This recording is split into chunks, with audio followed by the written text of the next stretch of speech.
So here's number 6 and number 7. Lapels 6 and 7, Lavelia mics. 1, 2, 3, 4, 5, 6, 7, 8, 9, 10. Checking lapel microphones from upstage, centre, tub chair.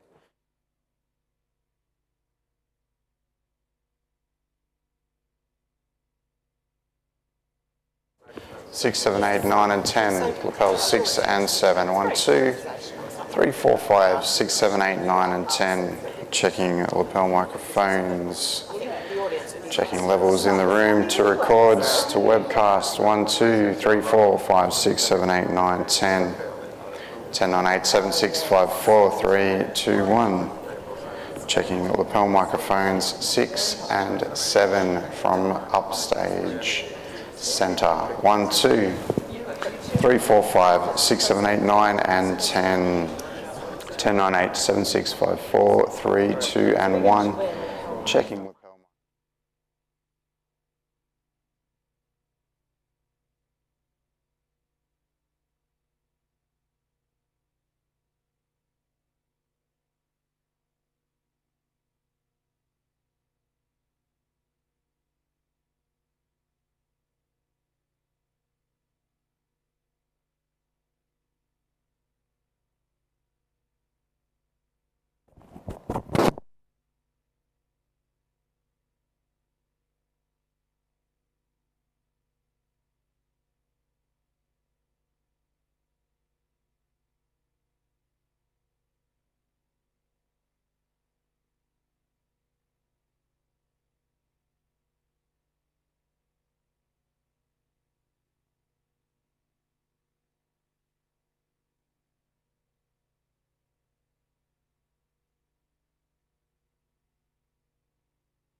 Good morning, ladies and gentlemen.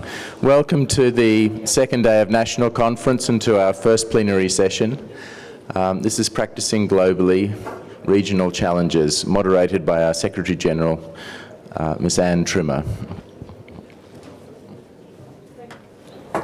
Thank you very much, Ian.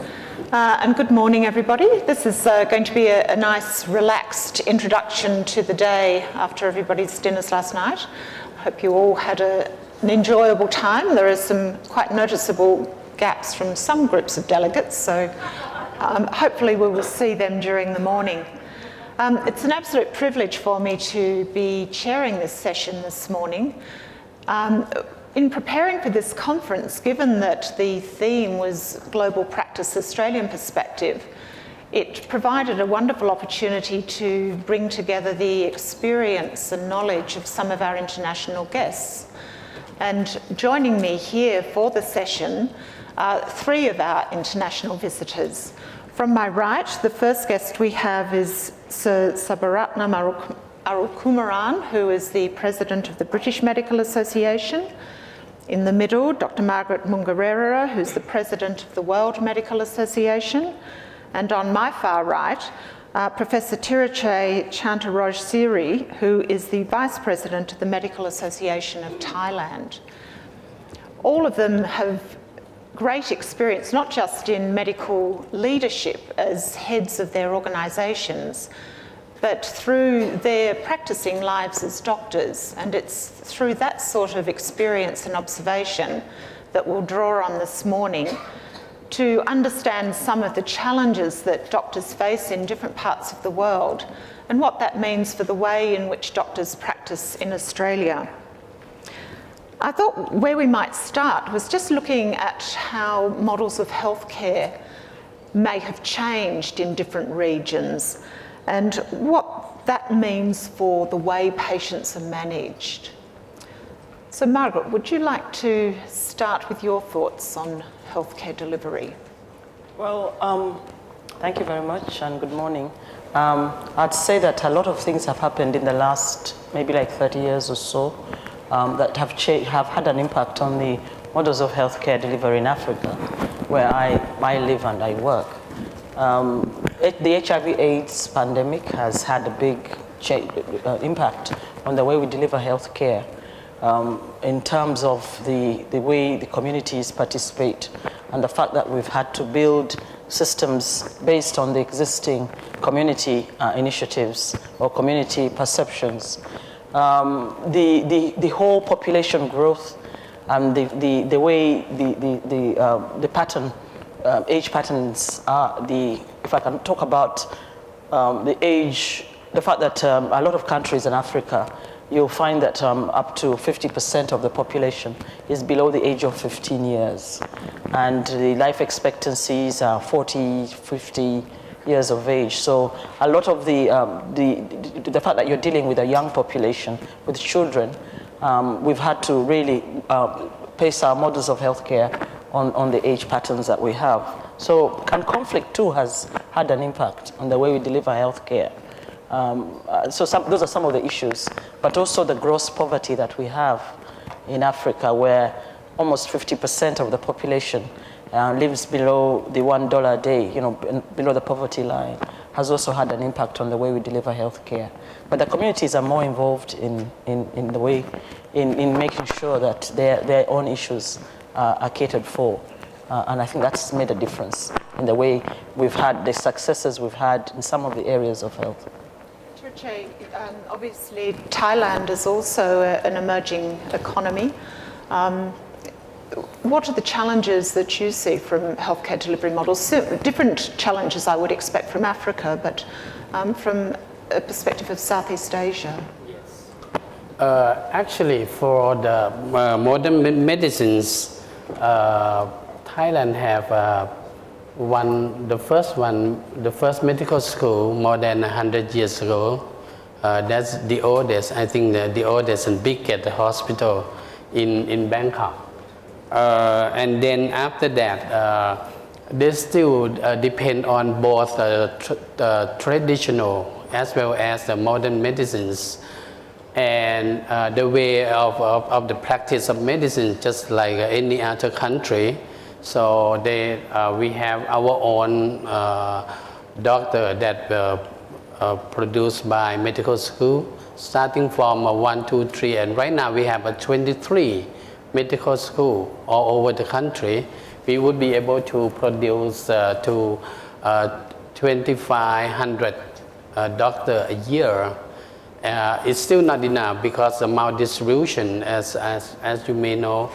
But since 12 years ago, to be one of the prime minister that caused a lot of problem to our country right now, they start to have the policy that they call the National Health Services Organization.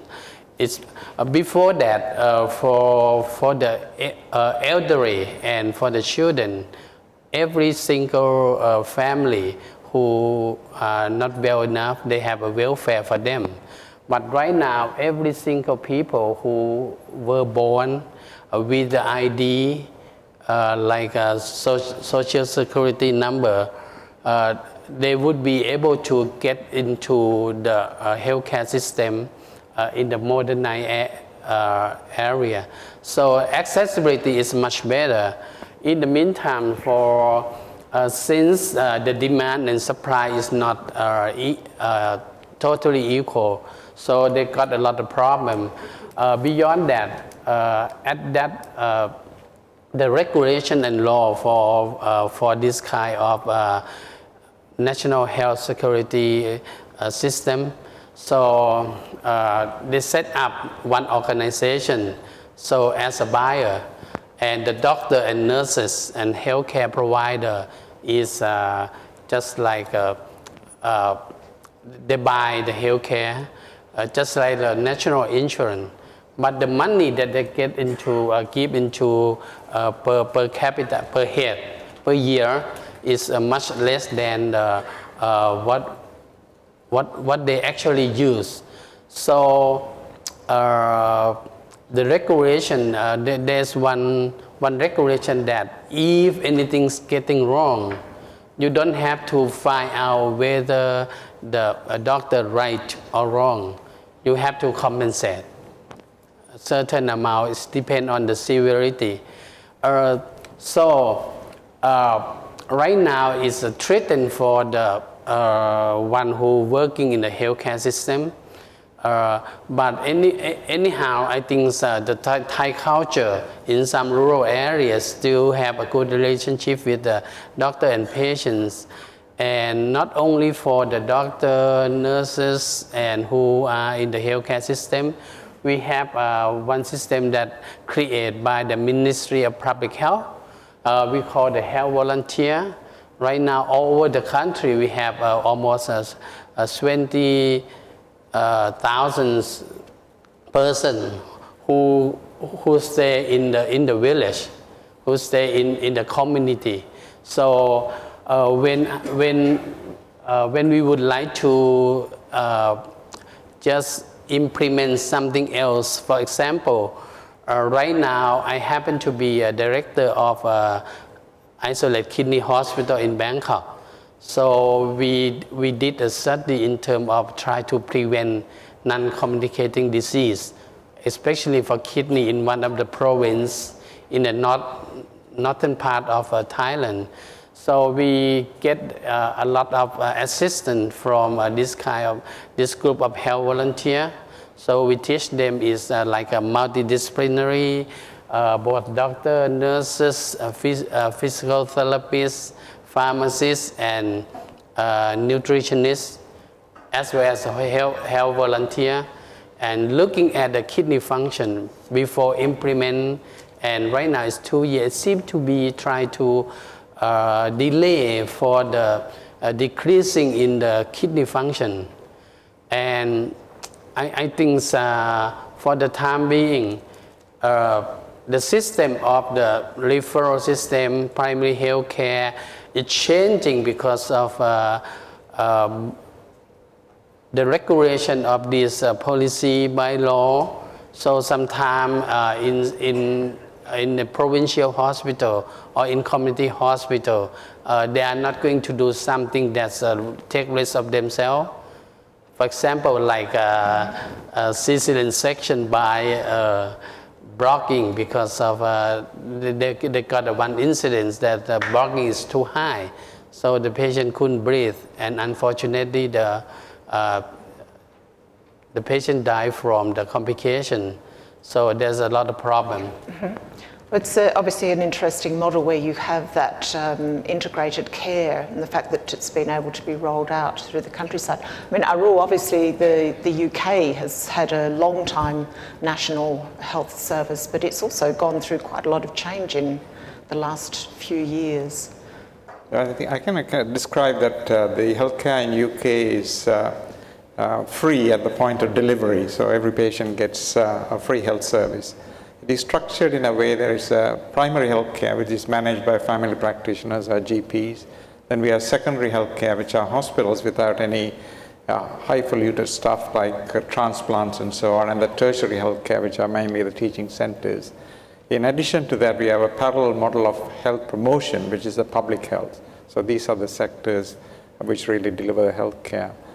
The problems at the moment, actually, one is about the old age problem, or we know the proportion of people who are over 65 is increasing, and the number of younger people are decreasing because the decreasing fertility rate is about 2.1, replacement level is 2.6. So we are not really meeting it. So more younger people have to really pay the tax to pay for the elderly people. And in the elderly, although we are prolonging life expectancy, we are looking at prolonging healthy life expectancy, that is to reduce the period of senility where they are unable to move or have Alzheimer's, mental or physical problems, and that is increasing. So it is not increasing of the expectant age, but healthy life expectancy. The second is actually the non-communicable diseases, as Margaret mentioned. Obesity, diabetes, hypertension is on the increase because of the dietary problems and also a sedentary lifestyle in many ways, which is again taking a toll.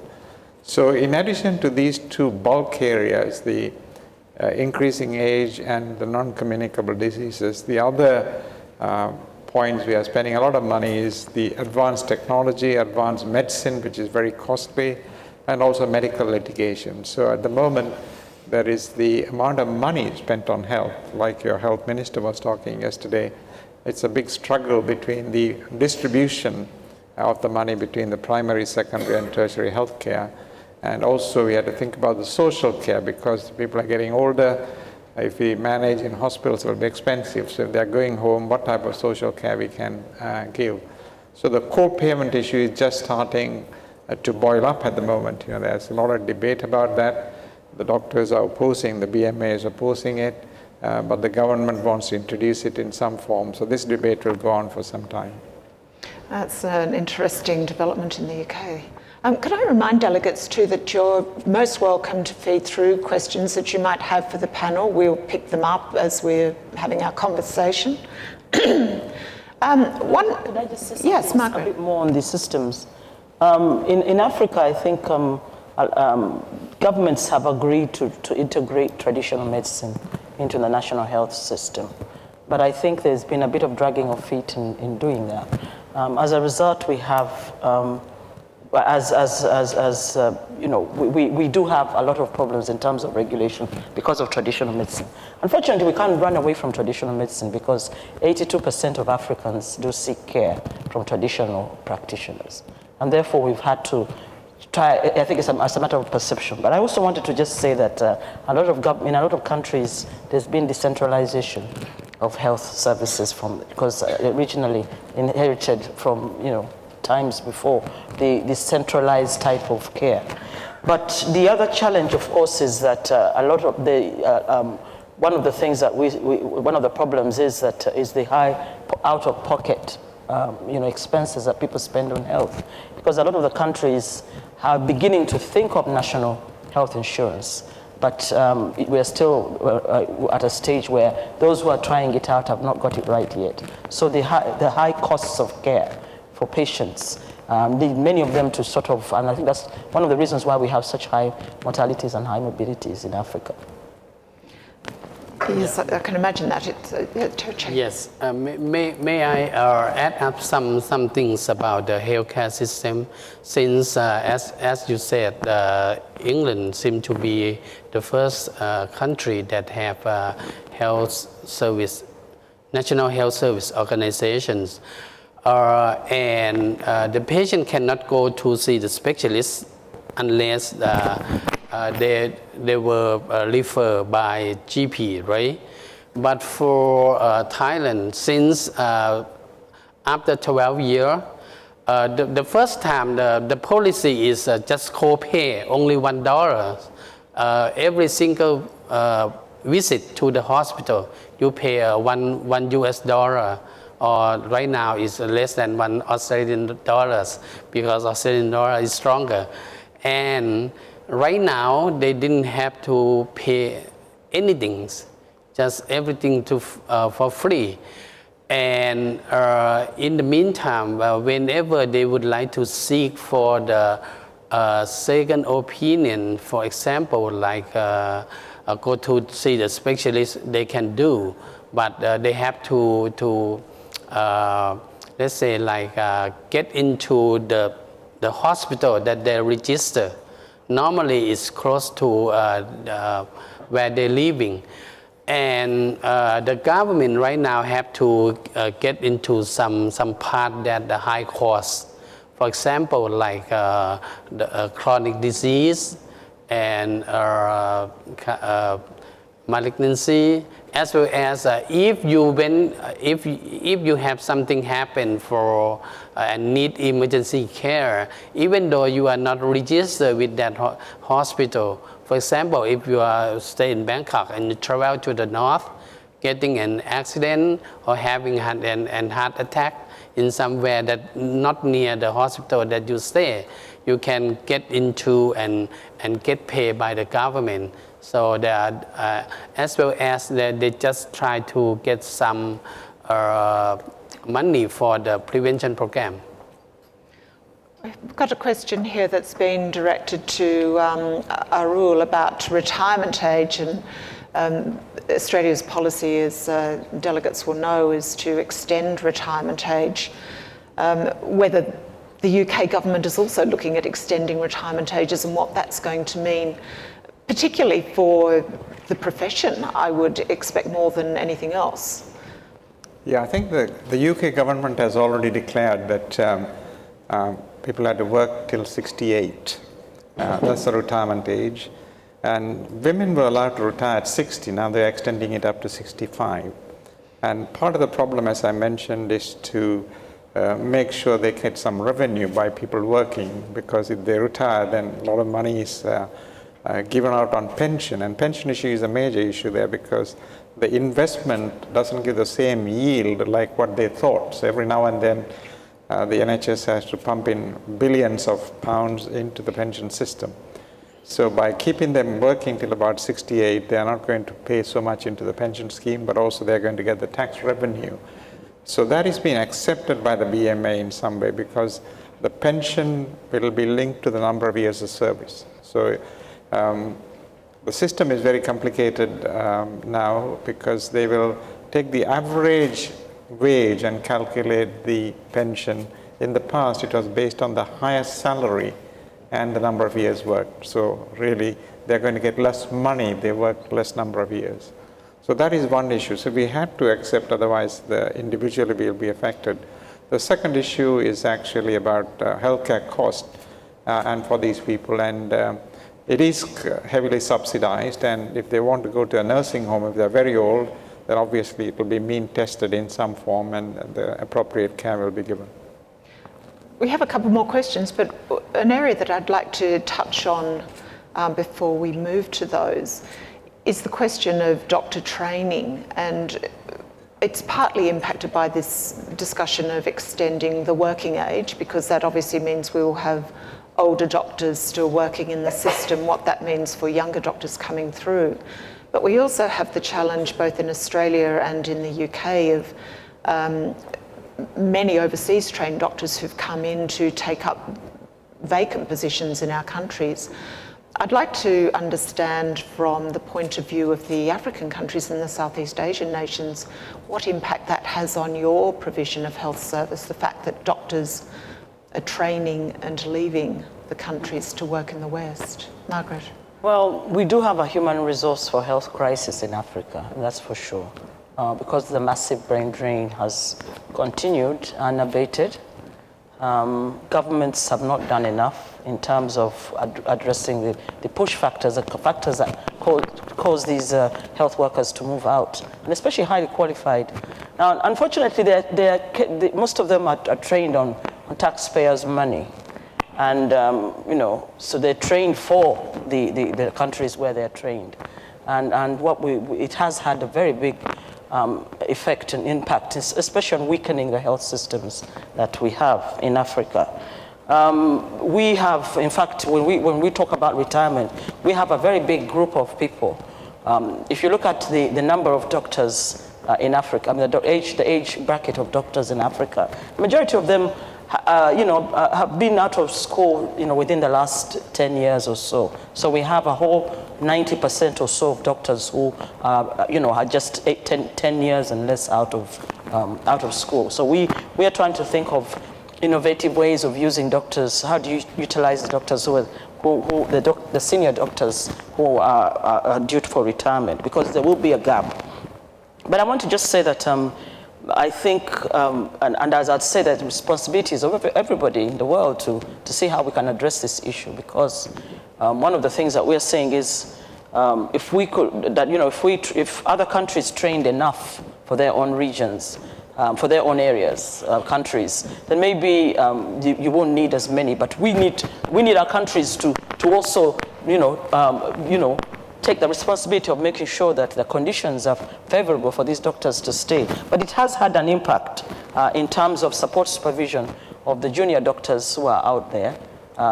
They don't get the mentoring, on-job mentoring that they should be getting. And therefore, it has had made a very big impact. What it has really created now is that we've had, until now, informal task shifting, where other nurses, allied health workers take on roles that they were not, initially trained for. And we've had to catch up and make sure that they're trained to be able to do some of these, tasks that they were not originally trained for. And it has worked quite well in some areas, but it's something that we're still struggling with. But when it comes to leadership and governance in the sector itself, there is a very big gap in terms of leadership, because we are missing out on so many people.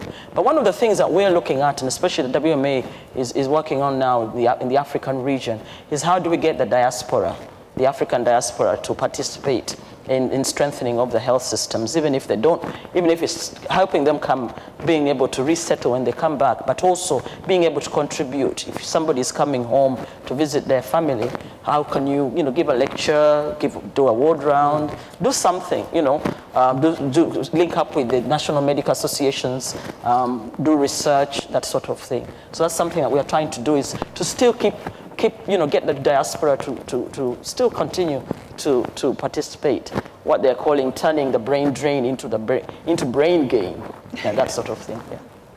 Terche, have you got observations from the Thai perspective? Is this a challenge also in Thailand, that your young trained doctors then go to the West to work? Yes.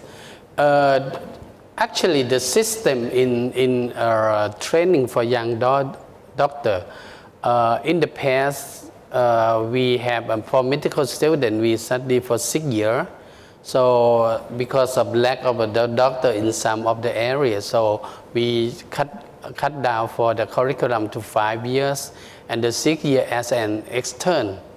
And then every single medical student have to go outside to gain their experience for 3 years for working for the government, in order to eligible to get the license and get for the training for subspecialty. And then after that, they can go anywhere else as they would like, maybe go to their own practice, private practice, or stay in the government hospital or university hospital. But anyway, in terms of doing this, we still have some incentive for some of the area that really need, for example, like a psychiatrist and pathologist.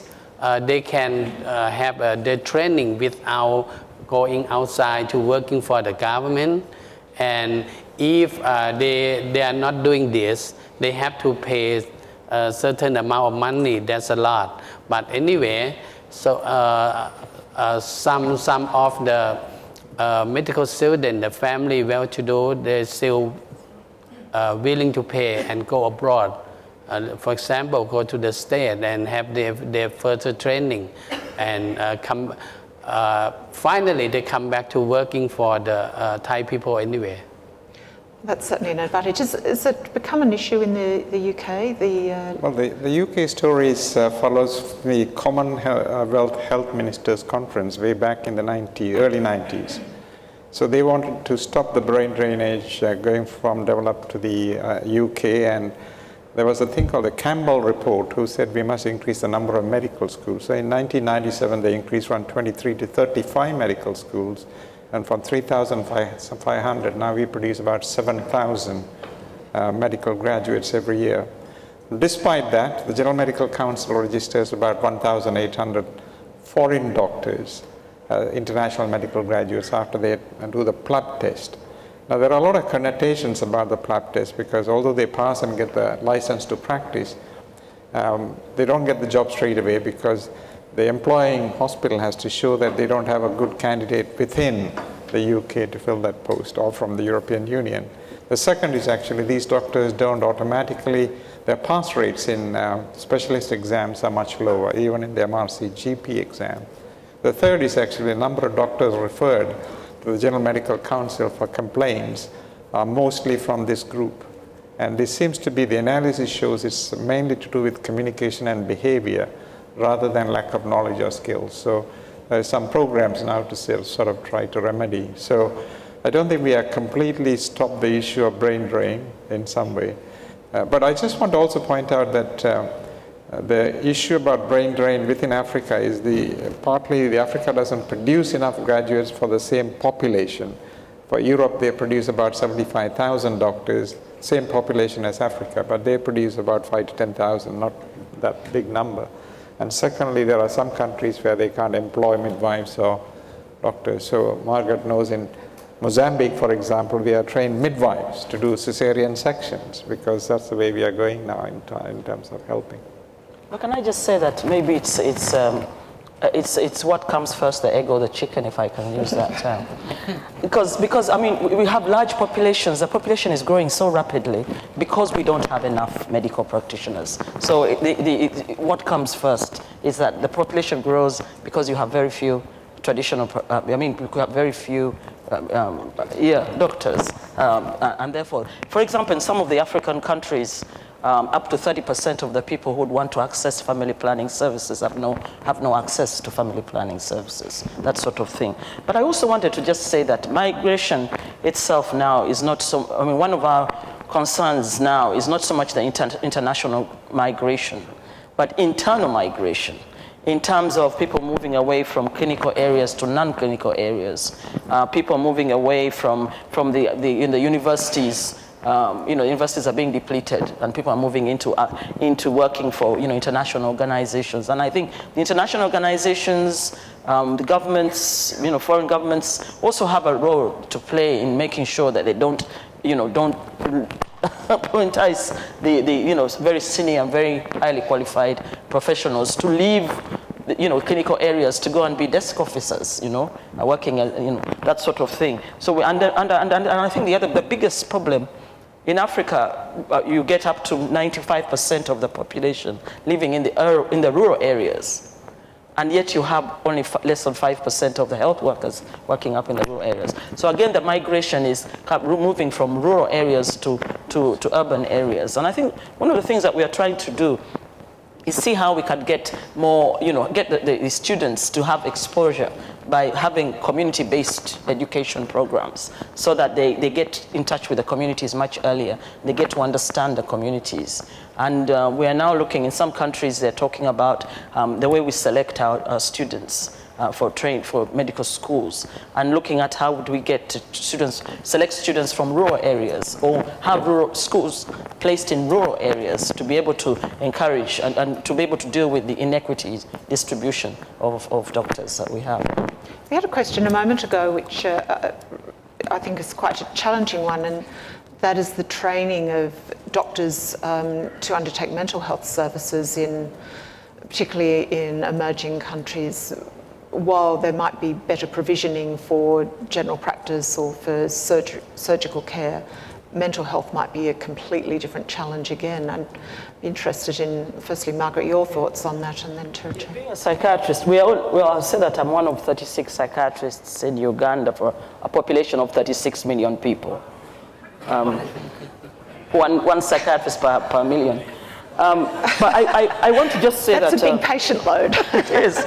I want to say that I think the roles that we play are slightly different. We're doing more on training, research, and support supervision, and making sure that we train the general health workers, mental health, so that they are at least able to recognize the common conditions and to know where and when to refer.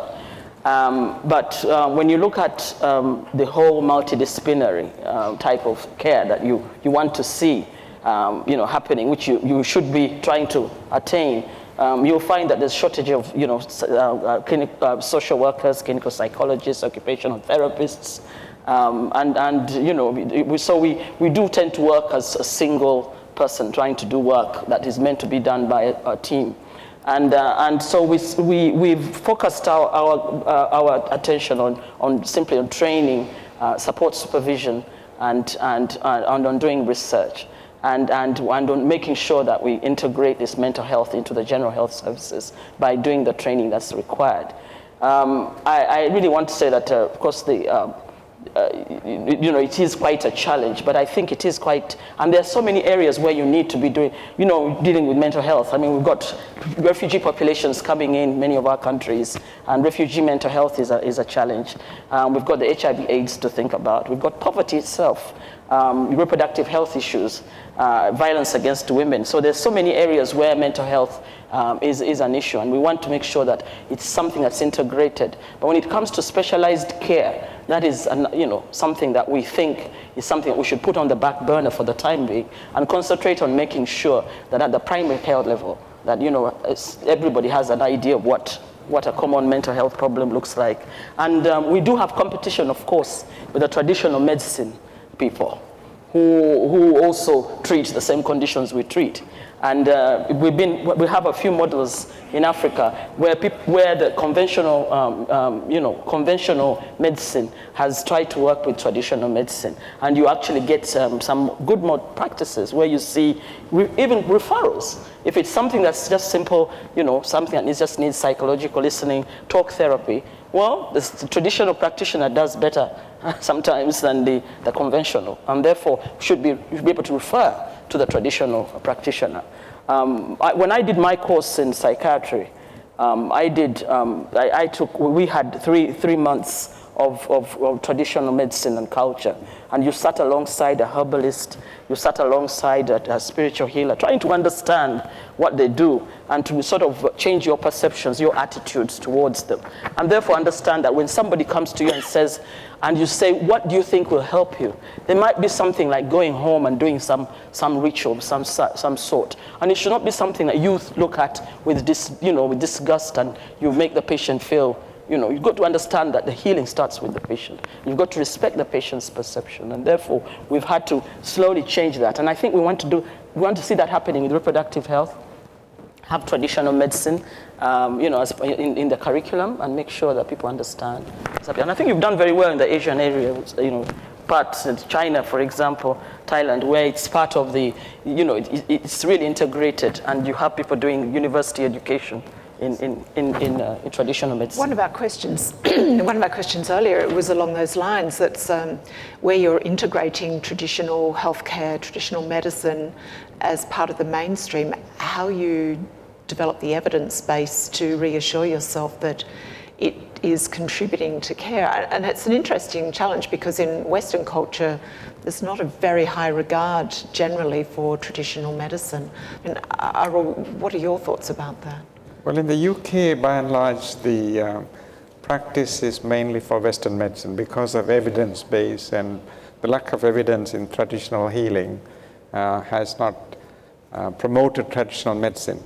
So here is a situation where they can go to a GP or a hospital and get free health care, but if they go to a traditional medicine person in the UK, they have to pay. So one of the popular areas of traditional medicine is they have this aromatherapy, acupuncture, and so on and so forth, because some of them go to Western medicine and they don't get the cure they need, and then they go as a second resort to traditional medicine, rather than the other way around, where they go to the traditional medicine and when they don't care, they go to the Western medicine. So actually, partly it's to do with the financial issues where patients can get free medicine at delivery. Still, the UK practice is more favored for Western medicine because of the evidence base, because of free medicine, and the belief they have. But I think it's required by governments now in the African region to have the ministries of health to put up research into traditional medicine.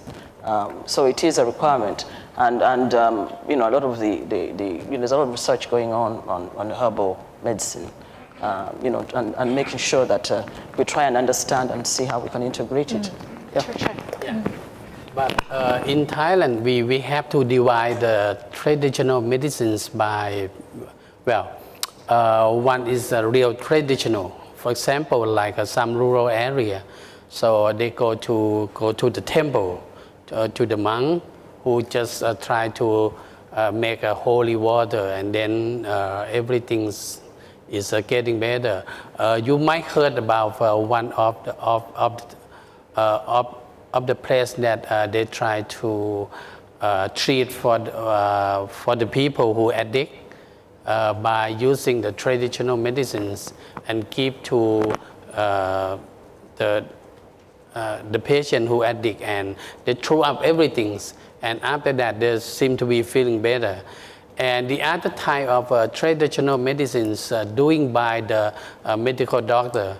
So for example, like acupuncture or using some herb. Even one of the government hospital that in the eastern part of Thailand, they do a lot of research on some herb and this kind of traditional medicines.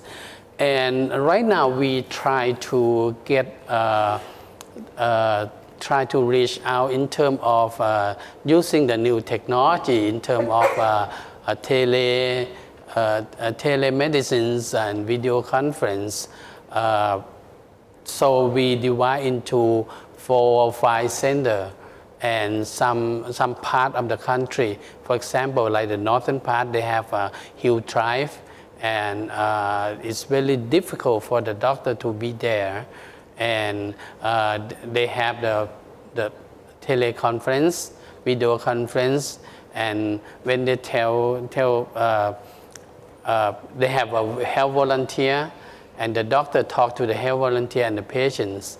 If they found that it seemed to be like something else that they need, modern medicine, for example, like they suspect this patient have an early appendicitis, so they try to refer the patient into the center to get an operation. Otherwise, it's it's very difficult in terms of trying to figure out what's already happened. But even in some of the big cities, still they have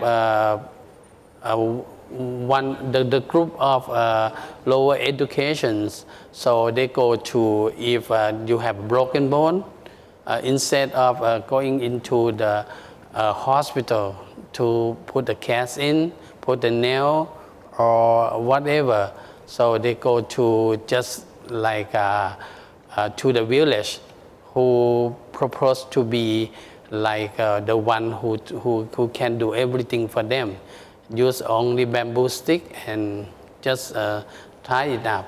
So sometimes it's work because of a natural process. Sometimes it doesn't. So I think it's more or less on the educational and try to figure out what kind of what's severity of the disease.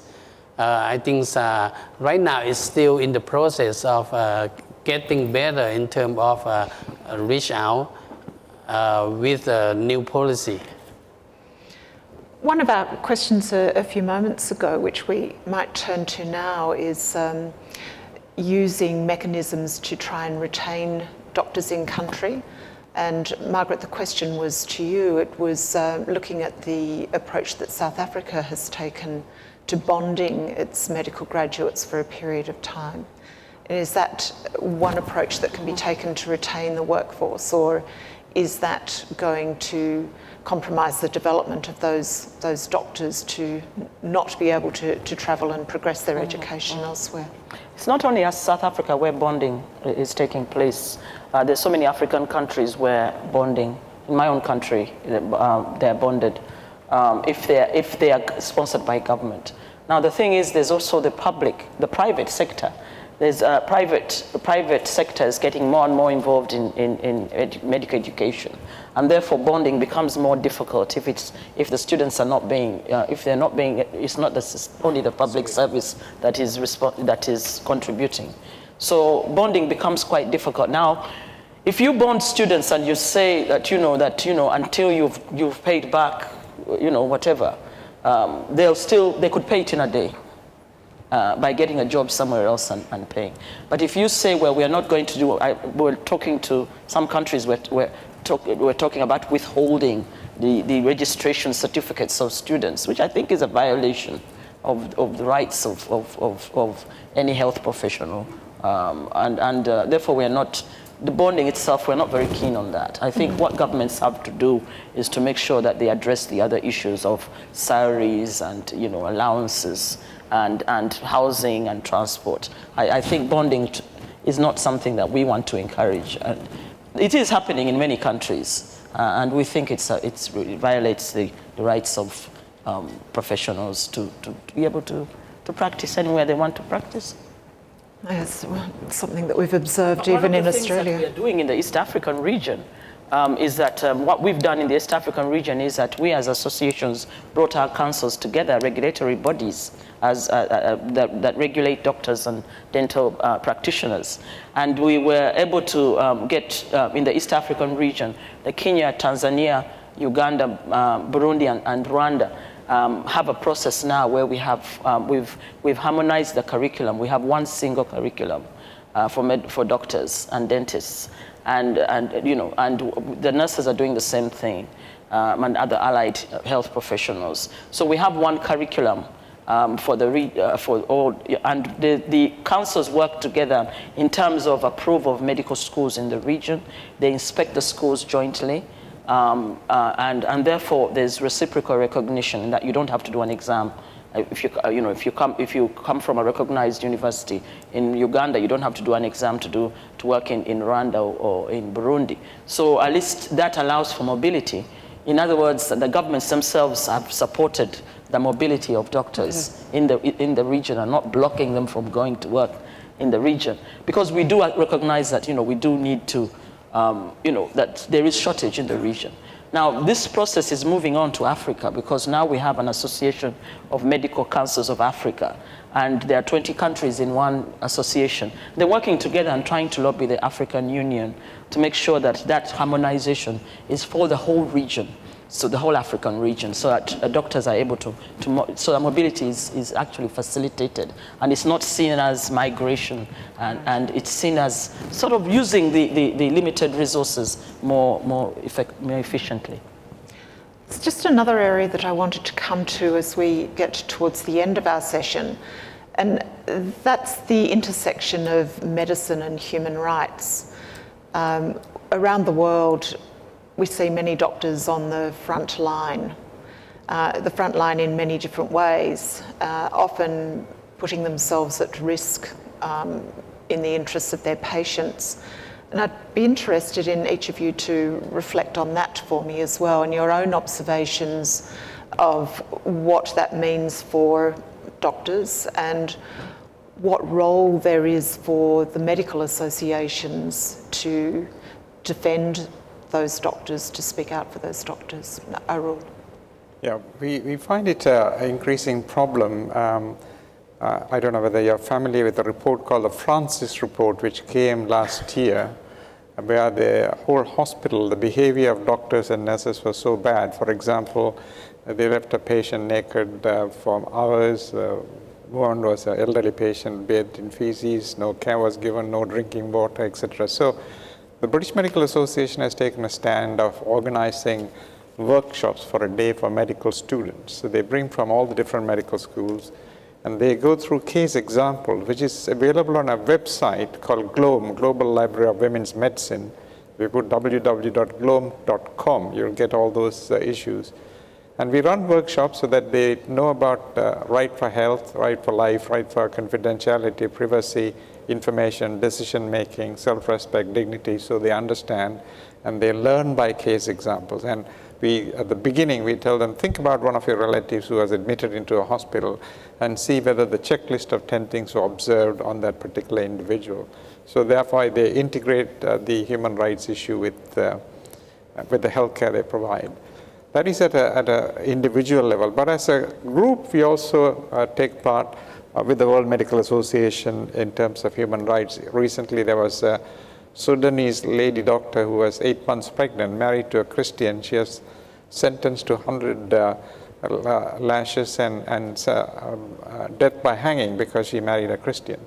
So what we did was actually, through the British Medical Association, we wrote to the Prime Minister and the Foreign Minister and the House of Lords to bring pressure on the Sudanese government. But also we wrote to a number of similar associations, especially this is a pregnant mother, so we wrote through the Obstetrics and Gynae College and the International Federation for the Canadian to write to their Prime Minister, the Americans to write to Obama, and so on. So there's a lot of unified pressure. So that is, as an Australian Medical Association, if you want to exert your willingness to look at human rights issues for doctors, or for that matter for anybody, then you have a tremendous force where you can influence your government, plus also ask your colleagues, the different medical associations, to communicate with their governments in order to bring about the change. Church. Yes. May I just add on two topics? One is so get into the human right first. I think right now Medical Association of Thailand try to find a role model. So I believe that every single university hospital, so they have the senior doctor as a professor, as a role model in terms of teaching not only for the theory, but also the service behavior and ethic whatsoever to the patient. Then the medical student can, both medical student and postgraduate for resident and fellowship can look at. And every single year we have award for the whole country. Every organization can propose the persons who are good enough in teaching, research, and administration and practice. So we have a 5 or 6 award. And then the committee have to go to each area to interview, both for the nominee as well as the staff who are working with them. And then we give the award at the annual meeting of the Medical Association. Not only that, before every single university, hospital, medical school, after they finish their examination, before they are going out as an extern or working in the upcountry, so the medical Thai Medical Association of Thailand, we have a group of senior doctor who go out for teach them 2 or 3 hours about what you have to prepare in order to be a good doctor. When you face a problem, what are you going to do when something going wrong? And then I think this might be one of a little thing that let them think about it, because of some of the issue, for example, like a medical certificate. So just because you know me and very well, so I just ask you to write down one certificate for me in order to use it in the benefit of my own. And then they become a big problem. Not only that, I think for the Medical Association of Thailand, we also funding for the research. We got a grant about 2 million baht from one of the owner of the private hospital, funding for doing the research. Not only that, we got a grant to 3-month grant, 6 months, and a year to study in Japan from another foundation. So we select the one who not working in the capital, in the rural area and some field. So when they go to have their further study and come back. And at the time that we have a lot of problem in the southern part of Thailand, in the 3 provinces that have a lot of something happen. So as a medical association, we got a certain amount of money. We insure for them in terms of if they have an injury or whatever, they got that. But fortunately, nobody uses. Margaret, I'll leave it to you just for a very quick closing comment on that. And then we do have a resolution from the floor in support of this particular issue. So final short comment. Just a very short comment is that the World Medical Association is partnering with a number of other organizations in a project which is run by the ICRC, National Committee for the Red Cross, on healthcare in danger. And the idea is to build a community of concern. And we as national medical associations have the responsibility to make sure that we are more involved in issues around health conflict, issues around emergencies, and making sure that there's protection of health workers. I also want to just say very quickly that there have been associations that have been quite, and he's talked about British Medical Association, but the South African Medical Association had also an issue where a senior doctor was arrested and unfairly charged with having been responsible for the death of a child. And the South African Medical Association, went through that with the support of the World Medical Association. But we've also had, at national level, recently we were involved in Uganda with the anti-homosexuality bill, which was criminalizing, homosexuality. And the World Medical Association, I don't know whether Mukesh is here, Dr. Mukesh Halkora, who is the Australian, and he's the chair of council.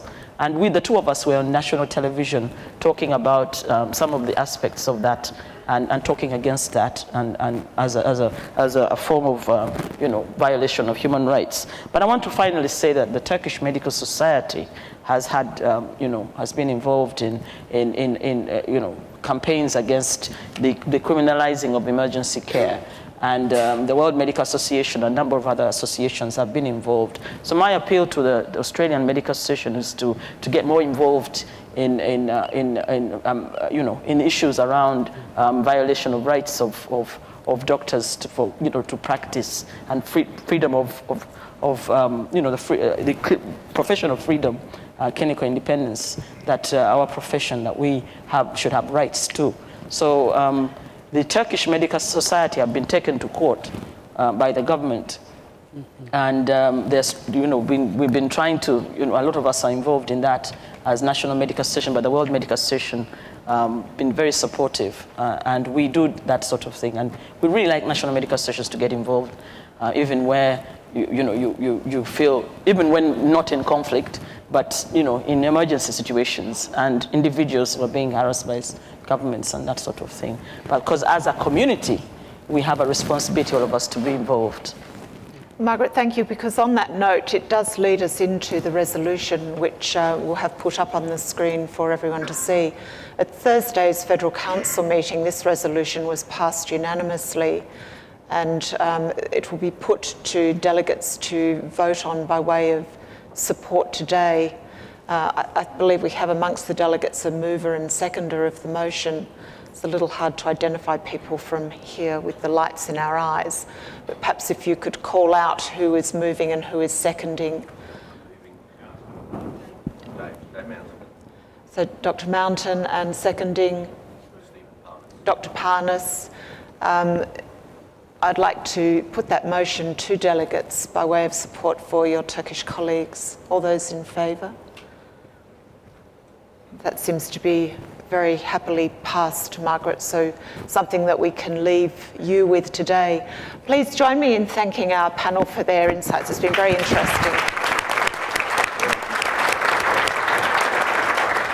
Thank you all very much. We had lots of fabulous questions, which of course we just did not have time to get to, but hopefully it provides fodder for future sessions. Thank you. Follow me this way, please.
Lloyd's on the basketball. Oh, is he? Yeah. Is he down there? Good.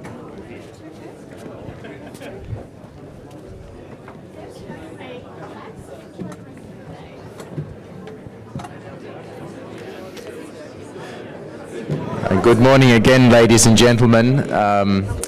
This brings us to the second policy session for this morning, which is Global Health Vocational Training. Has its time come? And it's my pleasure to introduce Dr. Nash, who's going to facilitate this session.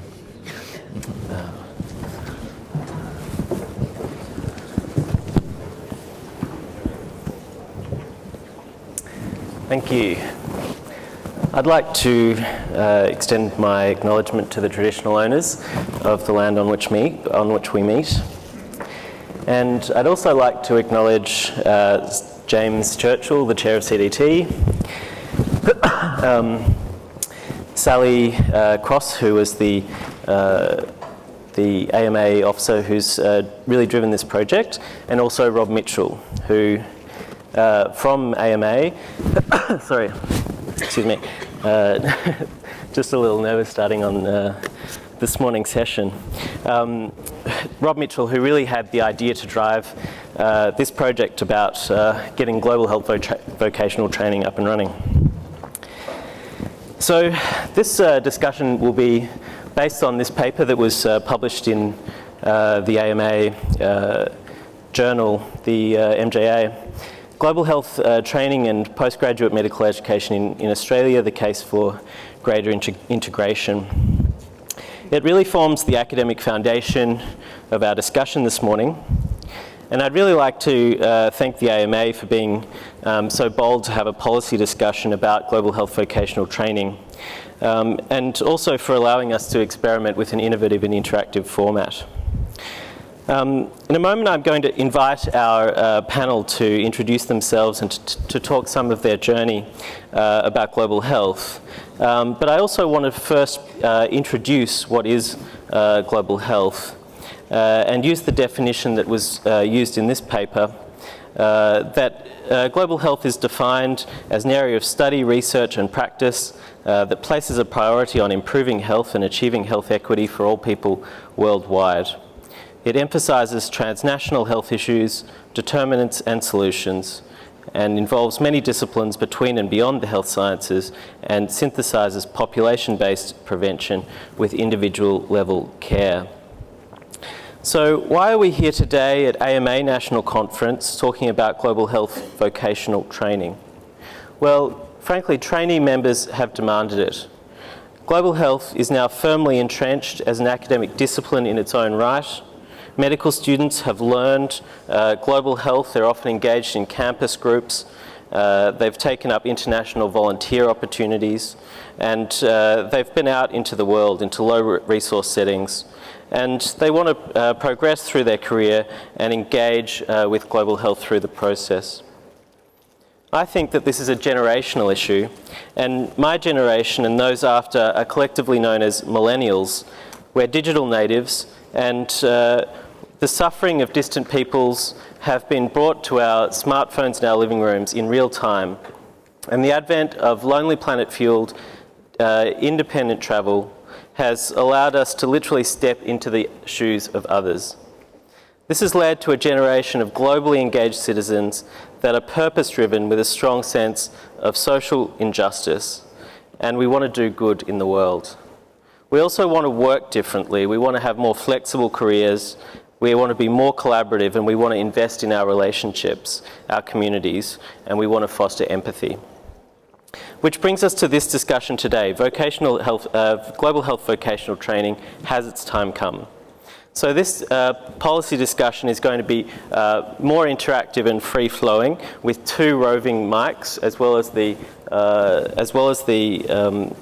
AMA news feed, which you'll see on the screens, as well as the AMA NC14 hashtag for comments and questions, which will open the floor after some brief introductory comments. I'm not going to introduce the panel. I'm going to ask the panel to introduce themselves, but I'm also going to ask each panel member to just share with us some part of their journey into global health as a means to kickstart our discussion about global health vocational training. So we'll start with Rosemary Aldrich. Thank you. Thanks, Lloyd. My name is Rosemary Aldrich. I'm a public health physician in the College of Physicians, and my current appointments are as a Director of Medical Services at a hospital in Newcastle, Calvary Mater, Newcastle, and I have a conjoint associate professorship at the University of Newcastle. But I wasn't always destined to be a medical doctor. I started out as training in journalism, and my interest in global health and the health or the welfare of the peoples of the world started when I was a 19-year-old idealistic journalism student in Sydney. And it was at the time when, yet again, large multinationals were dumping infant formula in Africa, and this was an outrage covered by Australian media.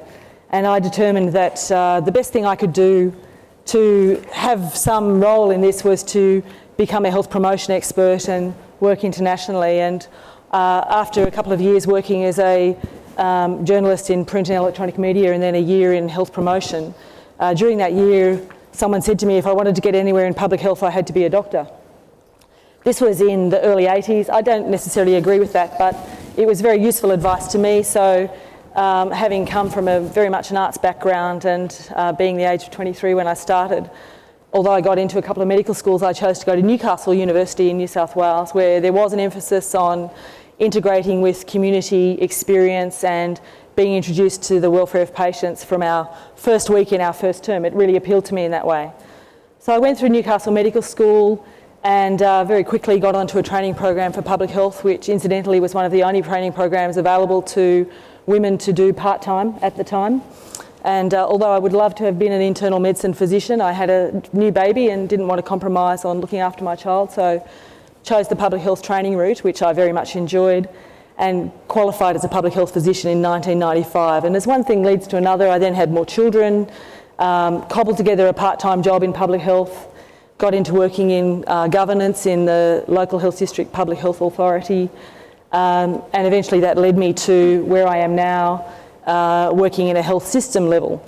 But all the time I was working with other public health physicians and did other qualifications, including a doctorate in health policy, and was supervised by my colleagues who were working in global health, and all the way working towards having some sort of role but wondering how, and not so naive as to think that I could do this without further training. And when I looked around, there was actually no particular way that a specialist, somebody already a specialist in their own field, could get this further training. So really from a very self-serving perspective, someone asked me, there was a small amount of money that we had in the College of Physicians and what could I do with it, and so I suggested that as chair of the workforce committee of my faculty and with my colleagues on that committee, we decided that we would develop a curriculum of competencies for practice in global health. And we undertook to do that through a number of workshops by bringing together some experts to do that. And I do remember one particular start of a workshop when I was facilitating with 20 global health experts from around Australia who attended. We invited them, they were very gracious to come. And these were the leaders of the institutes across Australia, people who had lots of experience. And Graham Brown from Melbourne, who many of you might know, who's the chair or the director of the Nossal Institute of Global Health at the time, said, Rosemary, just one thing, who are we actually doing this for? Who is our target audience? And I had to admit that it was me, and that in fact I'd brought everybody there to enhance my own training. But as it turned out, the document itself, which lists 3 areas of concern and was really developed for public health physicians, set out competencies for public health physicians to extend the experience and knowledge of public health physicians in global health practice.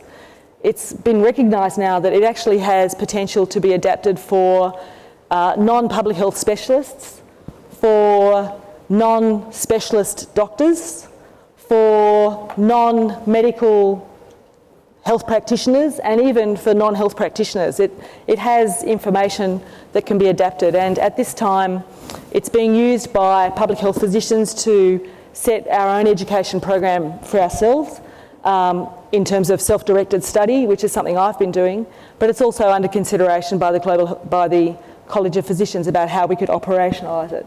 Thanks, Rosemary. I really want to come back and talk to you about those global health competencies, but we'll do that in a moment. I'd like to introduce Georgina Phillips and hear about your global health journey. Thanks. Thanks, Lloyd, and good morning, everybody. My name's Georgina Phillips, and I'm an emergency physician from St Vincent's Hospital in Melbourne, and I'm the Deputy Chair of our International Emergency Medicine Special Interest Group with the Australasian College for Emergency Medicine. My journey with global health began as a very junior doctor after 2 postgraduate years. I volunteered for 2 years to be the emergency consultant in the National Hospital of the remote Pacific nation of Kiribati. And that was a life-changing experience, and certainly not accredited towards my training in emergency medicine, even though I was the emergency consultant for the whole country. It's a small country. And then for the last 10 years as a specialist in emergency medicine, I've been quite involved with, I would call them capacity building activities, teaching and training, peer support, mentoring, research support, all of those sorts of activities, largely in the Pacific region in Papua New Guinea, Solomon Islands, back to Kiribati and in Fiji, and then more recently in Myanmar. And some of my time has been short-term visits and some has been long-term. And I did my sabbatical placement with the Divine Word University in Madang in Papua New Guinea in 2009. And that led to a model which we're going to be discussing a little bit more today as a potential model for vocational training in global health. It was after that time in 2009 that we formed a partnership with the Divine Word Uni and the Modelan Hospital in Madang and the emergency specialist there, Vincent Artua, who you'll be hearing from shortly, to create an accredited rotation for advanced trainees to be based at the university, teaching students, but also doing clinical work at the hospital. So that we called that the Visiting Clinical Lecturer Program. And so far, 7 advanced trainees, well the 7th is there now, who is Rob Mitchell, whose fingerprints are all over this session. But 7 advanced trainees in emergency medicine who have had time there from 3 to 6 months accredited towards their training in emergency medicine through the college. So we could say it's a fairly successful program in that, and it's become a model for other training programs accredited through our college. The 4 learning points I think that I've gained out of that, and we're going to be exploring those more today, are the value of the partnership model. And one of the key things that happened in that program is recognition by our college of a local specialist, a locally trained emergency physician, as able to supervise Australasian trainees. That didn't arise out of a vacuum. That came out of a long-term relationship between emergency physicians in Australia and in Papua New Guinea. And the partnership model being able to create a long-term project of teaching and training and clinical support that trainees could come into over a period of time and feel they were contributing to something more sustainable and more meaningful. The importance of preparing, selecting and supervising the trainees and what that might entail. Issues about logistics, complex logistics, and how you might manage risk and other sorts of things. And so as a development of this program, we've partnered with Australian Volunteers International to help with the logistics side of it and the cost side of it. And finally, the value of the experience of being and living in a resource-challenged environment, and how you can, aside from the professional work and all the things you learn from that, and how you might be able to enhance the experience of the being and the working through some kind of clearer learning framework, and that's what we're going to be talking about more today. So it's a pleasure to be here. Thanks, Georgina. Suman Majumdar is a physician in infectious disease at the Burnet Institute. Tell us about your global health journey. Yeah, thanks, Lloyd, and thanks for the chance to speak today. So I'm an infectious diseases physician working at the Burnet Institute in Melbourne. Also work at the Alfred Hospital and a lecturer at Monash University. The Burnet Institute is a unique organisation in that it is a medical research institute, but it's also an NGO, and it has a focus on capacity building, technical support and development, and I largely work in that area. It has a mission to improve the health of the poor and vulnerable in our region and in Australia. Some of you were at the leadership dinner last night for the DITs, where Brendan Nelson addressed the audience, and he spoke about principles guiding his career. I might paraphrase him, and he sort of said, on deciding to pursue a career in medicine, we're all motivated by the notion of health equity. For global health, health equity is a fundamental principle, and it's one of the 3 that Lloyd outlined at the start. It's just that the stage broadens from our nation to the world stage. I remind myself every morning that, or every day, that I was fortunate enough to land on the good side of our very unequal world. I didn't need this reminder 3 days ago when I left Daru in Papua New Guinea, where I'm working in a project for the Burnet Institute. And we're addressing the forgotten plague of tuberculosis and the new plague of multi-drug resistant tuberculosis that is the #1 health crisis currently there. It's an issue crippling health systems and communities in Papua New Guinea. In the past week, 2 people lost their lives to MDR-TB whilst I was in the hospital. I encourage you all to learn a bit more about this issue if you don't know about it. You could start by reading an online article by the journalist Joe Chandler on the Global Mail, and also an editorial myself and some other authors wrote in the MJA in the March edition. So I work with the local health system and a physician counterpart. It's very much a partnership model to provide technical support, clinical advice and implement a program. It's in the early days and we're trying to build capacity. Research is also a component we'll build in later on. I'm in this position now to contribute because I've acquired skills when global health was integrated into my training pathway, and that's what I'm here today to talk about. And we do need to recognise that working in global health does require a diverse and different range of skills that we learn in hospital and clinical medicine. Most people gain these in a Masters of Public Health, but there are a variety of ways to gain these skills.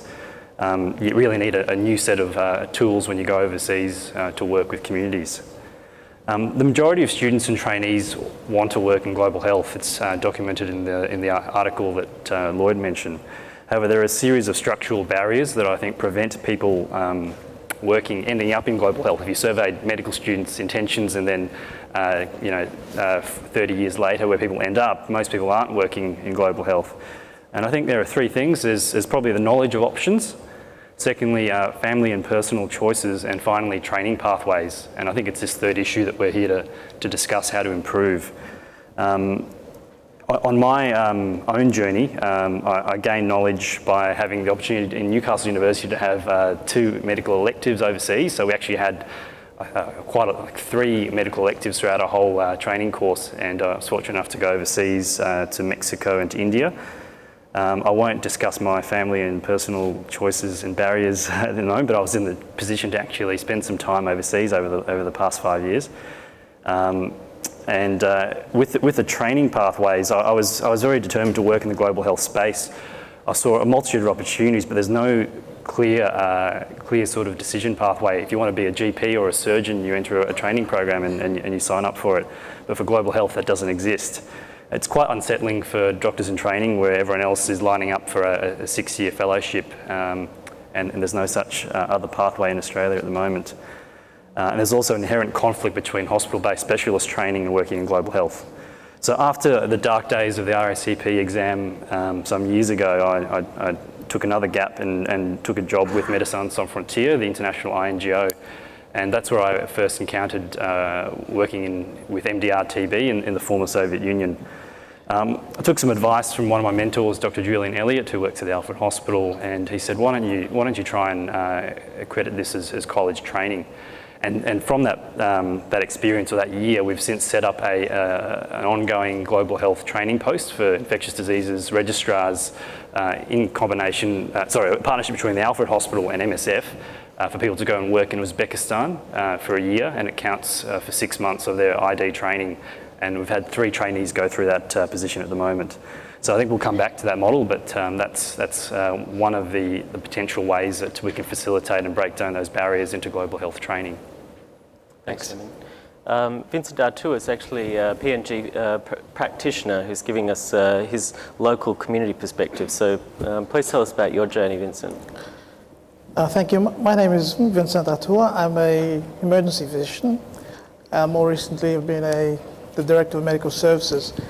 One of the other roles I play is as a clinical lecturer in emergency medicine at the Divine Word University in Madang. I'll mainly be talking about, my introduction basically, will talk about how I've become interested in this international collaboration. And that started when I was a medical student. I was fortunate to receive a grant to come to the Royal North Shore Hospital as a medical student in my 4th year. And it greatly impressed upon me. The other medical students who were there were very receptive. I still remember her name. Her name is Sophie Champion, who was very kind to me and helped me a lot as a student. So that created an interest in me for international collaboration. But that was further cemented when I came down as a trainee, a specialist trainee to Townsville Hospital to do my term in emergency medicine. When I went back and qualified, we were then able to host the 6 registrars, and some of them I met through Townsville. And I guess there's a lot to say, but I'll just touch on some of the benefits to us. The registrars themselves have had so much of a positive experience, and I've got a slide somewhere that's got a summary of 2 of them, their thoughts. But from our perspective, I was absolutely welcoming because I had a lot of work to do. We've got a 200-bed hospital, about 100 patients coming through the door every day that I have to try and manage with only one other doctor. And so my first impression was, great, I got some help. At least helped me with some of the clinical work as well as the teaching, because I'd often have to cancel the teaching because of the workload. And over time, one of the things that I valued was that my own registrars would form a relationship with the visiting Australian registrars that they could in the future benefit from. And the other thing that also pushed me to embrace this was the fact that a lot of the specialists who have come on short-term medical missions have actually spent time in Papua New Guinea.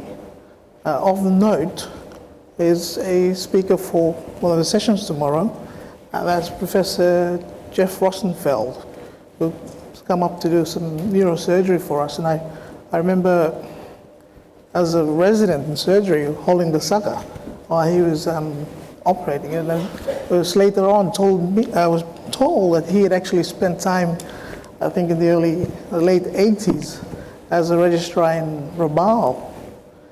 And an even better example is Rob Mitchell, who came up as a medical student in 2009 or something. And he's now back there on this program. And I remember Rob quite fondly, because at the time he came, we didn't have any plaster of Paris. After a 6-week term there, himself and another medical student who in his spare time was a truck driver for Lynn Fox, I think is the company. Anyway, they came back to Australia and organized 100 boxes of gypsona plaster and got Australia Post to send it back to me. And so that's really opened my eyes to the possibilities of this relationship, of how it can benefit us. I think the biggest benefit, I think, has been to the teaching. We're the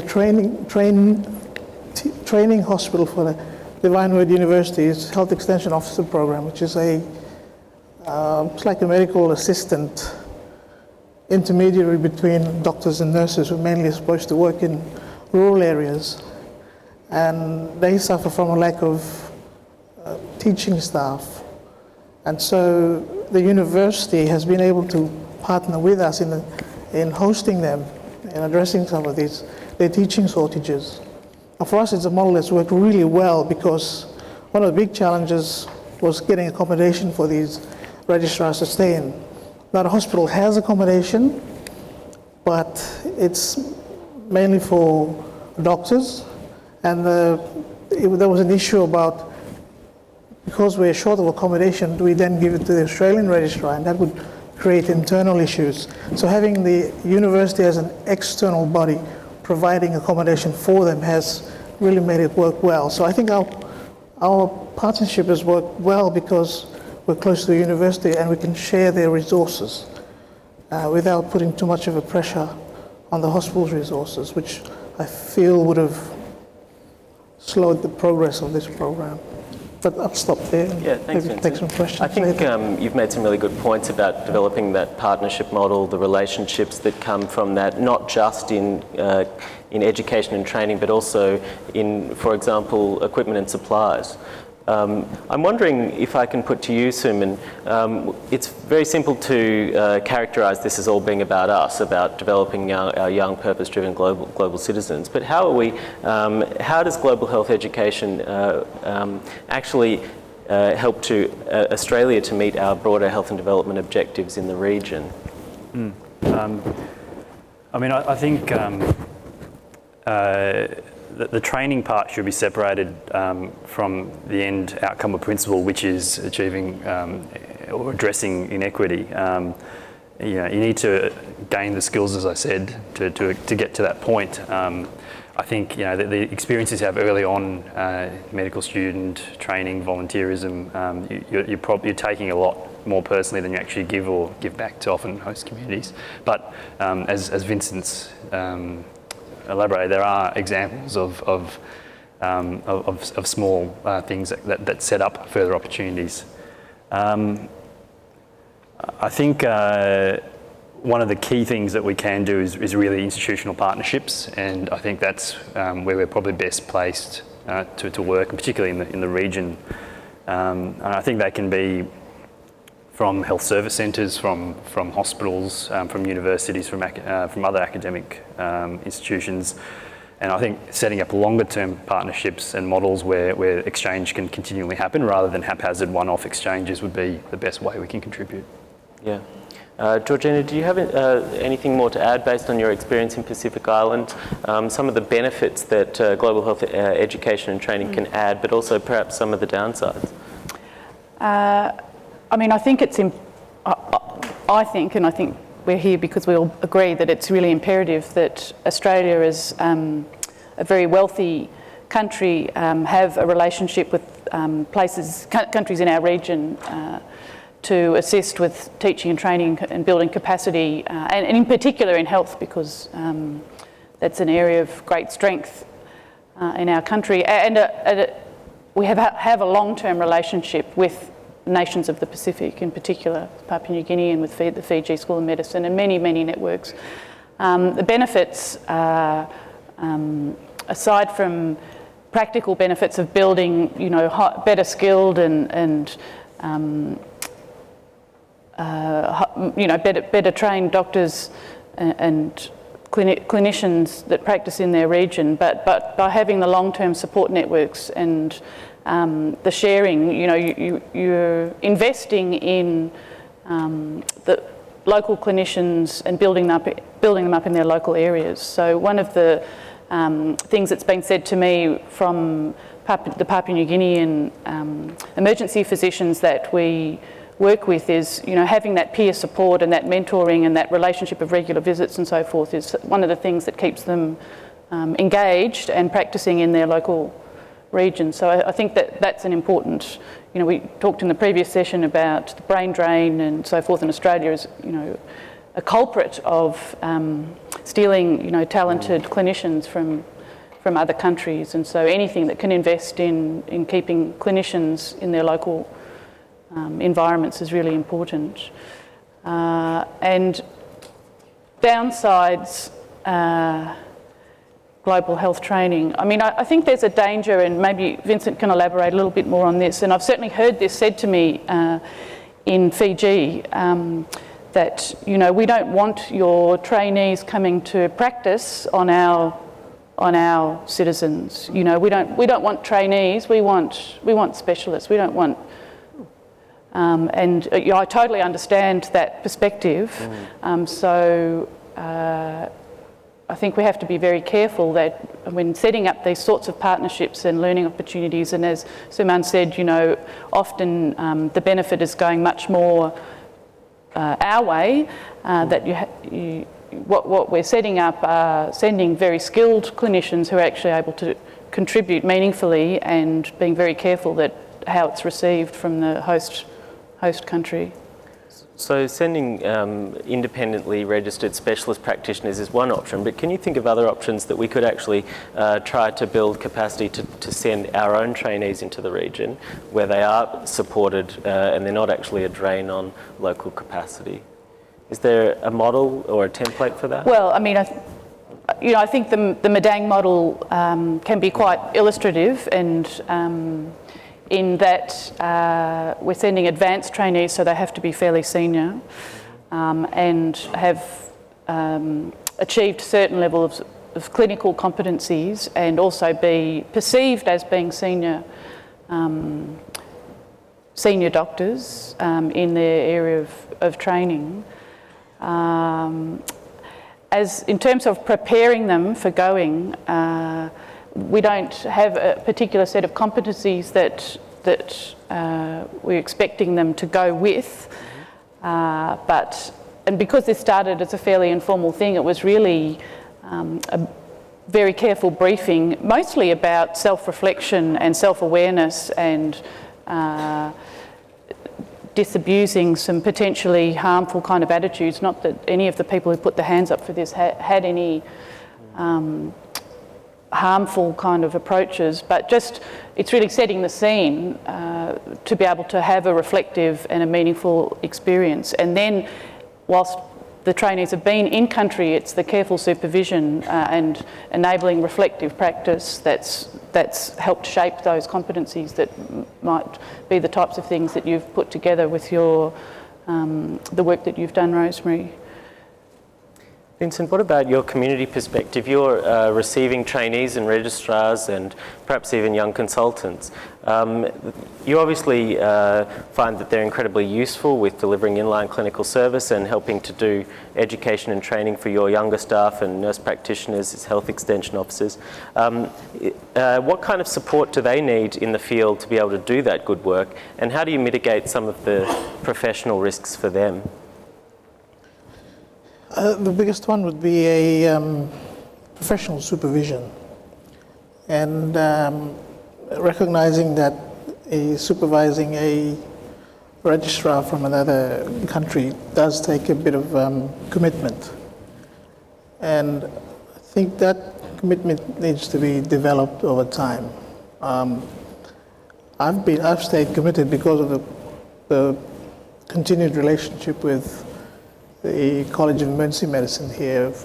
We've had an opportunity to jointly publish. The college has kindly sponsored me to one of their meetings in Melbourne in 2009, and that's renewed my enthusiasm for this. I think one of our big issues is to get support from other specialties. I think if we are to support this, for us specialists nationally or locally, is to say, what's in it for me? How am I as a doctor or a specialist going to benefit from this arrangement? So if you were to explore this further, is to look at some way of either recognizing the specialists locally, professionally, an honorary membership to your college or an invitation to your meeting, not a non-financial incentive to remain enthusiastic about it. So number one, a good supervision. The other issue is you have to carefully select the site. Lots of things have to be right for it to work. I've mentioned a few things: accommodation. The other things are security, personal security. Most of the registrars have been girls. I don't allow them to take calls after hours. We do that ourselves, but they're there from 8 to 4. And although the general security situation in PNG is not really conducive to going out at night, Madang is particularly an exception. But even still, I'm cautious. I'll quote Rosenfield's example. Back then, we had a stream of registrars from Australia come up, and then there was a bad incident where I think someone got attacked while they were at the beach, and then that just killed it. And it took 20 years for something like this to come up, so I'm particularly cautious in making sure those things don't happen. So there's a lot of non-medical issues that have to be in place before it can work. Thanks, Vincent. Rosemary, I want to bring you back in to talk about these global health competencies. We're talking about global health vocational training, so there's obviously some clinical component, but there's a lot of other global health competencies that come sort of behind it. I wonder if you could elaborate on what they look like and perhaps how we as younger trainees might acquire them without even doing field work. Thanks, Lloyd. The way we've organised our competency document has to do with knowledge and skills needed for understanding the context of global health, the extending population health skills to global health, and then the experience of global health. So the first two of those can be acquired technically, and the last one is really about supervised field placements, serial field placements, to acquire those skills that people experience when they're actually in a global health setting.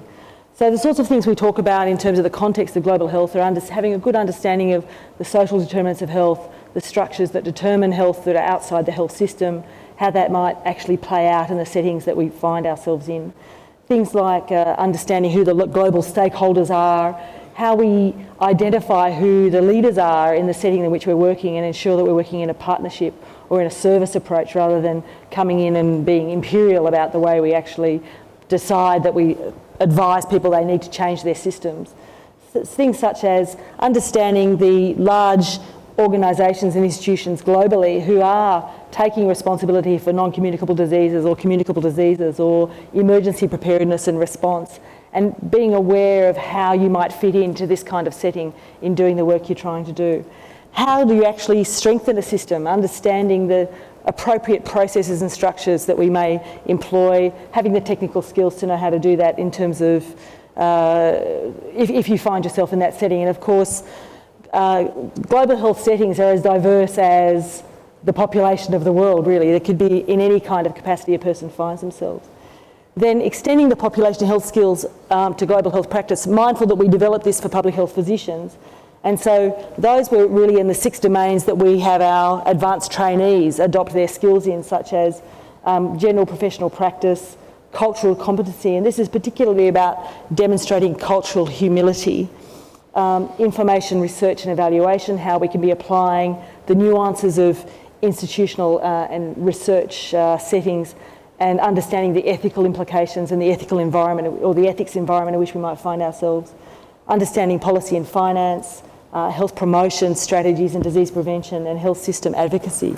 So it's quite a complex document. There's 20 themes divided into 3 domains, and within those 20 themes there are 73 particular items of competency, and the expectation is that it's a learning process. It's not something that would necessarily a person could sign off, and indeed the people who develop this are people who have a lifetime of collective experience in global health practice, and their wisdom was brought to bear in setting out this document. So it's a start. It was for people who were already specialists in their own field, but I think it has application to vocational training also. And indeed, as Suman's already pointed out, the College of Physicians has capacity for people to do advanced traineeships in settings beyond Australia and New Zealand. And indeed, the Faculty of Public Health Medicine also accredits a person up to 1 year of training outside Australia and New Zealand, provided there is supervision and provided it's done in partnership with the local setting and it's not imposing upon that local setting in an onerous way. Did your faculty outline how you might translate those competencies into actual learnings? Was there a plan to move into the next phase and do teaching and education around these competencies? This was a new idea for the College of Physicians, and certainly there's been a lot of discussion, as my colleague physicians would know, about how we provide for our members, of whom there are 14,000 I think, opportunities for professional development once they're trained, but also of course as they're training. And so there's been a lot of discussion between the faculty and the college, who has a large educational deanery, about how this may translate, but also the appropriate vehicles for that, whether or not it'd be something done by people who are already specialists within the College of Physicians, whether it might be outsourced, whether it could be done in collaboration with other colleges. And there was some work to this end. I know Georgina and I attended a day a few years back at the College of Physicians, which was hosted by the Human Resources for Health Hub from the University of New South Wales, which brought together, I think, 8 colleges looking to see how we could consolidate this kind of idea. But for one reason or another, it didn't necessarily progress. But I think that actually has a lot of merit. And that's why I think this forum is a fabulous one in which to have those discussions. Great. We will bring in some audience participation shortly, so please do put up your hand if you have a question for the microphone. Otherwise, I'll be turning to the news feed. But I want to ask Suman, do you think that there's a genuine demand for this kind of training? Are we just assuming that millennials are globally minded and want to do volunteer-based work in the region, or is there an evidence base for this? Yeah, I mean, there's a huge appetite. If you go to medical student societies, there are people wanting to do global health. I guess one of the things I mentioned earlier is that often it's probably not as well defined what working in global health is. That it is also multidisciplinary. It is transnational. We have global health issues in Australia with remote Indigenous communities as well. So it's a whole variety of opportunities and spaces to work in. But I think there's huge appetite. It's been documented, I think, well in the United States, and the article you referred to talks about some figures from Australia. But I think it would be a matter of just doing the surveys, and you'd see that there's a huge appetite. Okay. I might start to bring in some audience questions. We've got a hand up down the back. Jake Parker.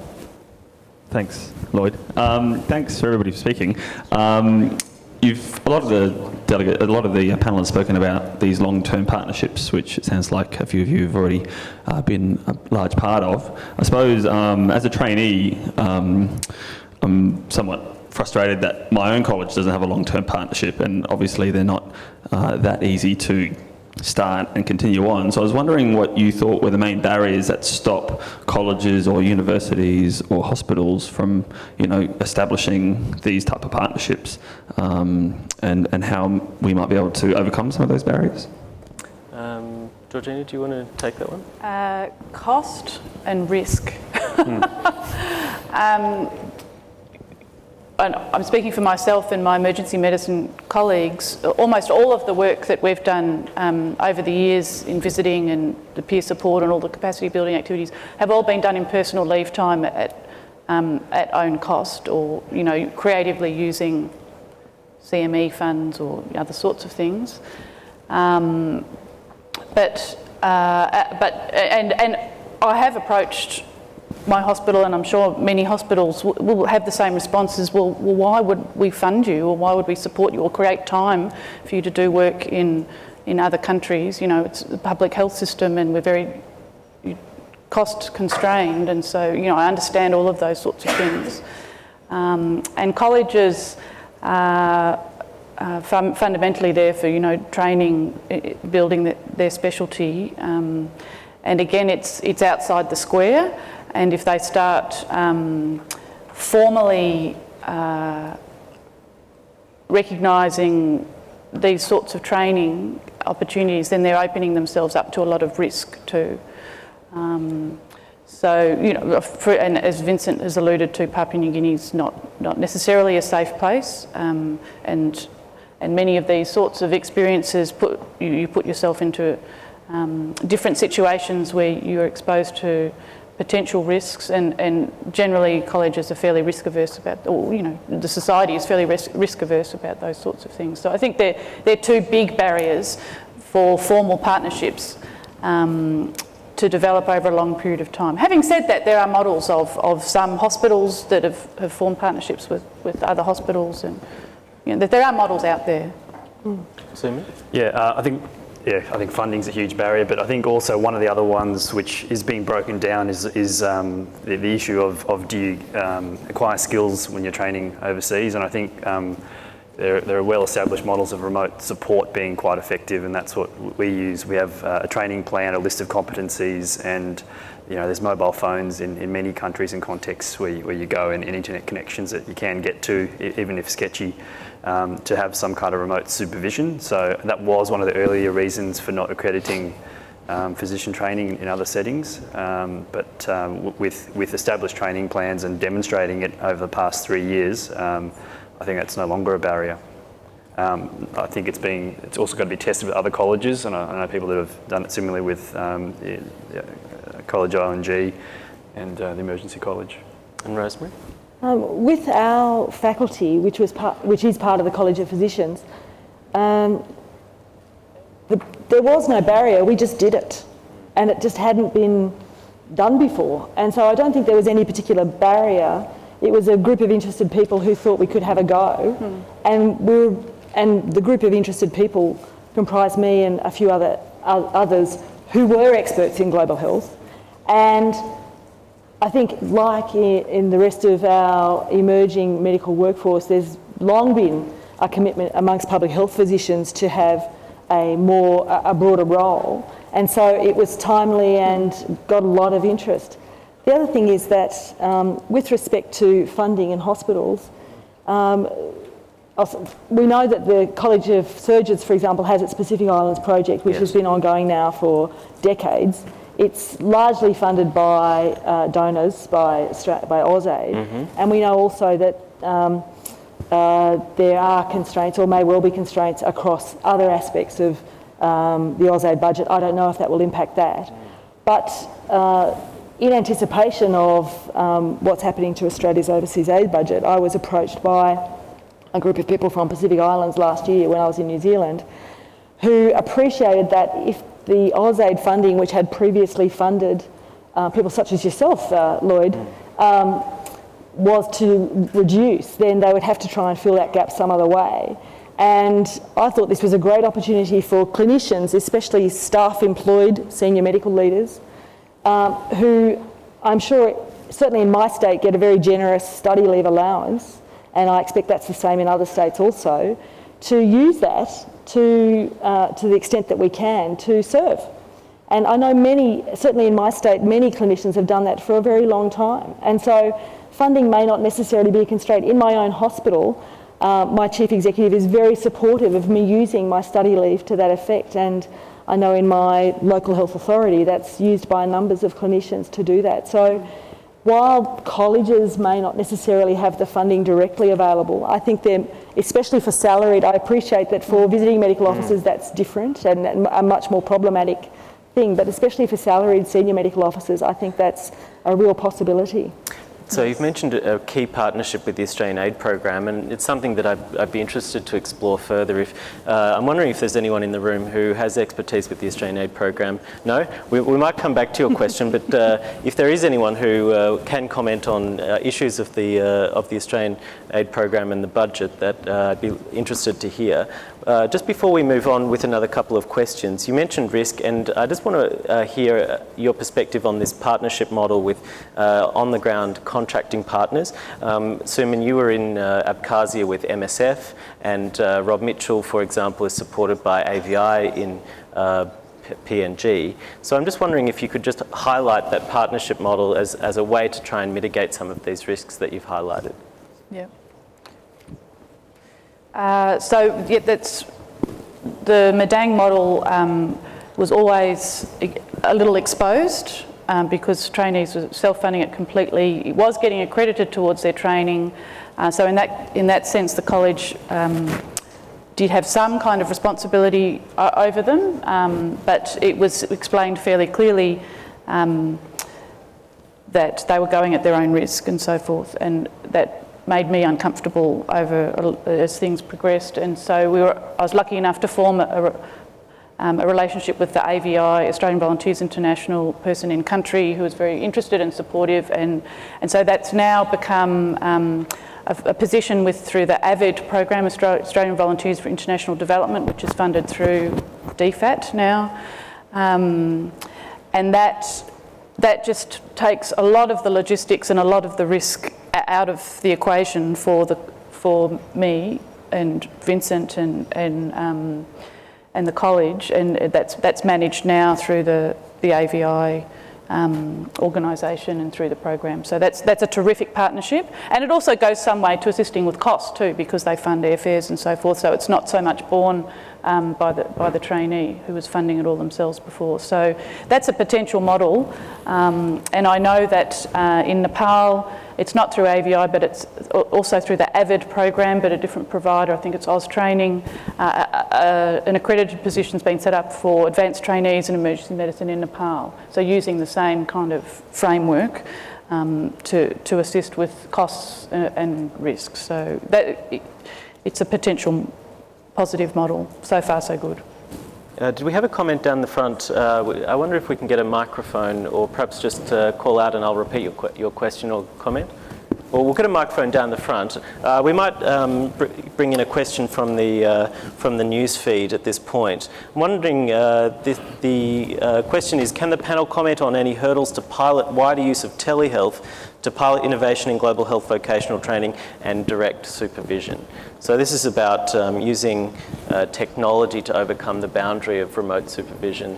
And has anyone had any experience with this? All I would say is that in places where you're doing global health, you often have very poor internet access. So I think that would be a major barrier. Yeah. The trainees in emergency medicine are supervised remotely, but they're supervised by the local emergency physician, and that has been Vincent now. That's a different local emergency physician, and their Australian or New Zealand-based emergency physician, director of emergency medicine training, through usually weekly updates. So they are using the internet, and that's because where we are in Madang has good internet access, but it's much more difficult in other places. And Suman, have you had experience with remote supervision? Yeah, I mean, where MSF works, communications are usually a priority, and email's always there. So I think there's two levels. One from the clinical tools or program tools level, you use simplified things to communicate patient inquiries to advisors or such in other places. And when I was there, I was using, I had Skype access. It wasn't great, but you could use that occasionally if you go to a place. So it was a once a month sort of Skype call with my supervisor, who was an ID physician working for MSF in the UK. I might come down to this question or comment down the front. My comment was, I think I've introduced myself, but my comments come as a recipient of the trainees that come on global health. And I think one of the challenges we have is regulation, and somebody said something about that. Students thinking they can do different things in that setting that they can't do where they come from. And I think that's another challenge that we have as recipients. But the second thing is, I received a program from the university, McMaster University in Canada, on preparing students who go out, so that they're able to understand what's required and what to expect out there. And I think that's one way. And I don't know whether you have, you've done that. But the third thing is to invite you to move a bit more further, outside the region you're talking about. Get involved in Africa, where there's also a lot that your students can benefit from. And finally, maybe just to say, when you talk about resources, that we've seen very good successes where we've had partnerships between the universities. So a university in Australia linking up with a university in another country and actually incorporating the program. So it's not an individual that you're dealing with, that you're dealing with an actual institution, which I think is probably a much more sustainable way of doing things. And finally, the issue of moving out into other areas, mental health, refugee health, expanding the program. I don't know what experience you've had in that sort of thing, and research. Partnerships in research, that sort of thing. It's clear there's a huge scope. There's a whole lot of stuff. Yes. The first part of your comment was about the gap between what people expect and what they find. I'm just wondering if you've got some direct experience with specific gaps that you think that there's some common themes that come through with people coming to your setting. Yeah.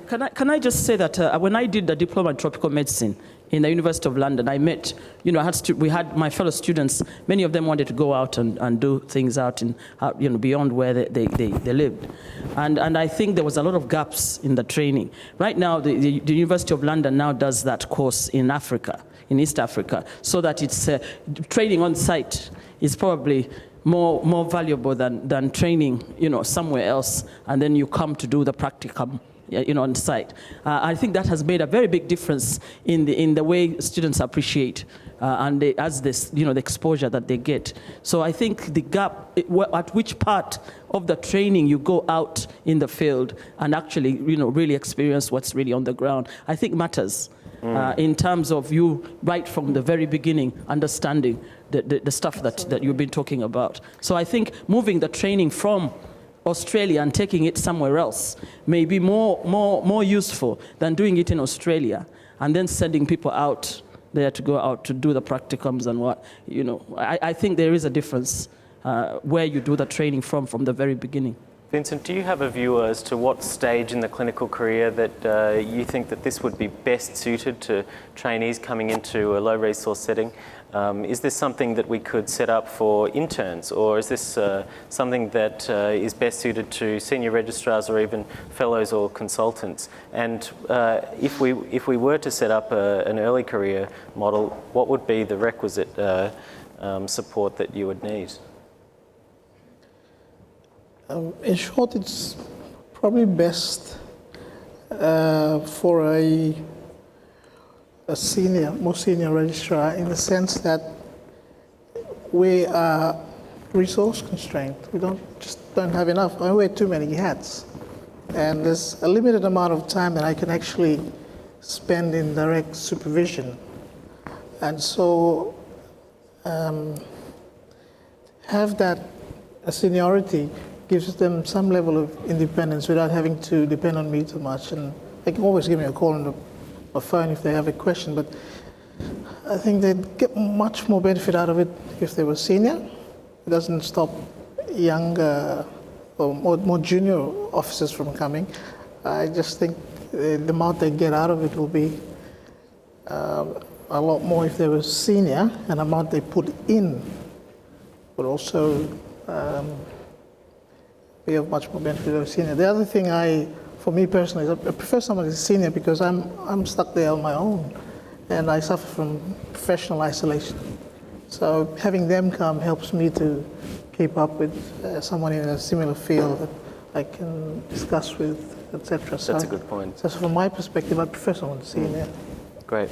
Another question from the news feed while we get hands up around the room. Jenny Tran says that the key issue is coordination. There seems to be several programs but no overlying common framework. Would it be feasible to create a quality assurance scheme to ensure that programs meet certain criteria, e.g. aligns with community needs, long-term partnerships to increase support from colleges, hospital boards and universities? We might ask Rosemary to touch on this. I think that's a great idea, and I guess our development of the curriculum was some way of trying to standardise the quality of the skills and technical capacities people needed to be able to be calling themselves competent in global health practice. So I would welcome that kind of development. And what would be the next steps? How would you go about it?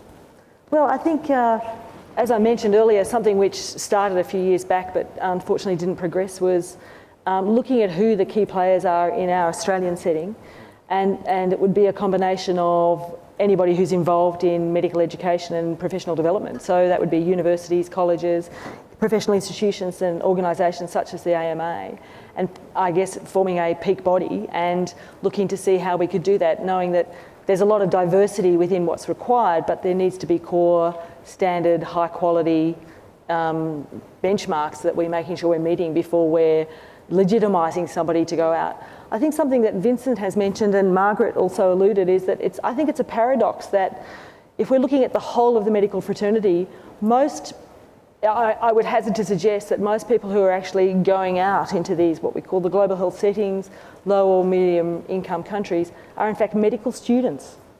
And I don't know that we're doing a good job at all in terms of preparing our medical students for these experiences. And I know at my own university there's a term called a health equity selective, where a person can go to whatever setting in Australia or anywhere else to a setting where there may be equity issues, and many of them choose to go to international settings. They set it up themselves, and some have a great experience and do well, but some come back quite devastated and need extensive debriefing when they get back. And I have concerns about that, but it does capitalise on the medical students particularly being very keen and enthusiastic, and we've seen that emerging in great numbers, especially in the last decade or so. And yet there's a risk that we could harm students, and instead of opening students' eyes to a future in global health, some certainly want to continue to go back and do that, as indeed Suman has highlighted. But we need to be mindful that we're doing this in a way that doesn't harm people in the host or the setting where they go, but also doesn't harm the students themselves. So I think there's a lot of work to do around having a more rigorous and appropriately focused approach into how we manage this whole idea. Yeah, good thinking. Simon? I just wanted to extend on the question and Rosemary's response as well, to say that one of the ways I think, or a vision to maybe mitigate this risk of junior people going overseas, the supervision limitations, and also the idea of university collaborations, is to have multi-level programs. So you have a resident or intern level, you have an advanced trainee level, you have then a research level or a PhD type person, and that would then strengthen clinical and research services in host countries, across the things, and also then provides I guess more supervision and more structure for these placements. Because my approach in working with, you're ultimately working to build country capacity. You work at service level, you work at the training level, you work with advocacy, and research is also the final key tool you can work together. And combining those all together, I think, would be the best vision to deliver global health training. And Georgina, yeah. I think the challenge is there's two issues really within each college. I think each college needs to take responsibility to draw up some guidelines about what constitutes a global health rotation that we would accredit it. What are the criteria for that, and that's work that our group in our college are trying to put together. And then the question is, can the colleges be so coordinated that they then adhere to an overarching framework of what constitutes what's an acceptable global health rotation? And then the next step, and Margaret alluded to this, is that you actually need to. The colleges are not universities, and so it's hard to form those relationships with training institutions in other countries, which are primarily universities for postgraduate training. And so there does, as Suman says, need to be some kind of then overarching partnership with training institutions like universities that can then form those longer term relationships over time. So there's a lot of steps there, I think. We've got a question down the back. I'd just like to support Margaret's comment about institutional partnerships. In 2006, I was very fortunate to go and do a presentation for a nice organisation called the World Organisation of National Colleges and Academies, WONCA, nothing to do with chocolate factories, in Latin America, where there were 2,000 delegates, and about 50% of the delegates were female family physicians. Through them, I received contact from the American Academy of Family Physicians, who were so interested in our work with Aboriginal health that they wanted to come to Australia to experience some of this, but there were many structural barriers to have American students and doctors over here. So I'd like to support Margaret and everyone else's comment that perhaps we really need to get up and lobby our colleges to have a global health faculty within their framework, and maybe we can communicate together and take a leaf out of Wonka's book. And it comes from Melbourne, from the 1970s. It's been here for a long time. Perhaps we can leverage off that. Great. We might go to another question from the news feed while hands go up around the room. We have an interesting question here about the Cuban experience. Let me see if I can pull it up. Are other countries looking at developing global health competencies and ultimately a qualification in global health, e.g. Cuba, which already sends specialists throughout the third world on long-term placements? Have any of the speakers considered working with the Cubans on this? Just wondering, Jordana, do you want to make a comment? And probably Rosemary, from our relationship with the Pacific, I mean, there's several Pacific Island nations that have formed a relationship with Cuba, and in fact, some of the doctors, the students that they've sent to Cuba for medical training are due to come back very soon, in Solomon Islands this year and in Kiribati also this year. It's a hot topic in the Pacific. It's a really interesting model, you know, Cuba, and I think it's based on the idea of solidarity, and they've sent doctors around the world to be in country and to deliver teaching and training, and then they've taken students for several years to do full medical training in Cuba. But it's not, you know, I don't, and they've done it on an enormous scale, and so it's very admirable in that regard too. And I just can't see the Australian government funding anything to that scale. It's the scale of it and the enormity of it is just a huge investment that Cuba has made over a very long period of time. There was another part to the question about a global health qualification. I'm wondering if you wanted to comment on a specific ACF framework, the curriculum frameworks such as a diploma or a master level qualification in global health. One thing that we wanted to avoid in our development of our global health competencies was turning it into a Masters of International Health or a Masters of Global Health, because there's lots of universities that provide that and do that. This was more hopefully targeted at a pragmatic skills development and supervision program, more along the line of a short course, which actually permitted somebody whose credentials in their own field were already established. Remember, we did this for specialists. To start with, whose credentials in their own field were already established, but they had an interest in serving internationally in global health settings. So anybody can do a Masters of Global Health or International Health, and as you know, Lloyd, many people who have an excitement about working internationally often will do the Masters of Public Health in any case. And so it was more for looking at how we could then accredit it against the ACF framework, and what we would have to do within the College of Physicians, which is where we're situated, to be able to accredit it as a credentialable qualification. So those discussions are still underway. Great. We've got a couple of questions. One's down the back over here. My name's Gerald Fogarty. I'm a radiation oncologist in Sydney, and I just wanted to say that this is a great session, but perhaps before looking at vocational training in between countries, it might be better to focus on research in collaboration first, because oftentimes that leads to persons swapping between countries. I've got a particular problem that I'd like to share with you in this particular matter.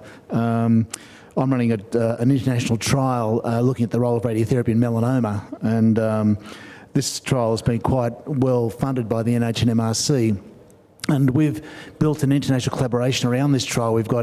The trial needs about 200 patients. We've got 140 on the trial. 40 of those patients come from Norway, 15 come from the UK. So we've got good international collaboration, but we need more patients, and the numbers are falling off because of new drugs in melanoma have really impacted the accrual. But I found a site in China that's very interested in putting patients on the trial. China has a rising melanoma problem. They've got they've recently opened quite a few new melanoma hospitals because of that rising problem. But I can't. Reading between the lines, they need about $2,000 per patient to put on the trial, and I'd love to use my surplus NHMRC money to fund them, but the NHMRC money cannot be used for non-Australian citizens. If I could just sort of use that money in that way, we could probably finish this trial, and that would lead to, if we can get a foothold in this hospital in China, then we could actually start swapping people between our unit, which is the melanoma unit in Sydney, and China. So that's a long interjection, but it's basically about doing research together first, and then if you can help with my problem, I'd be very happy to hear some advice. I might just ask Rosemary to make a brief comment about the institution partnerships around research as well as clinical work and education. Thanks. As Suman has already, in fact, I think we all have identified, research is critical to what we do. But in my view, and I mean, I'm a researcher also, as many of us are, but in my view, there's no one necessary sequence about how you might do this.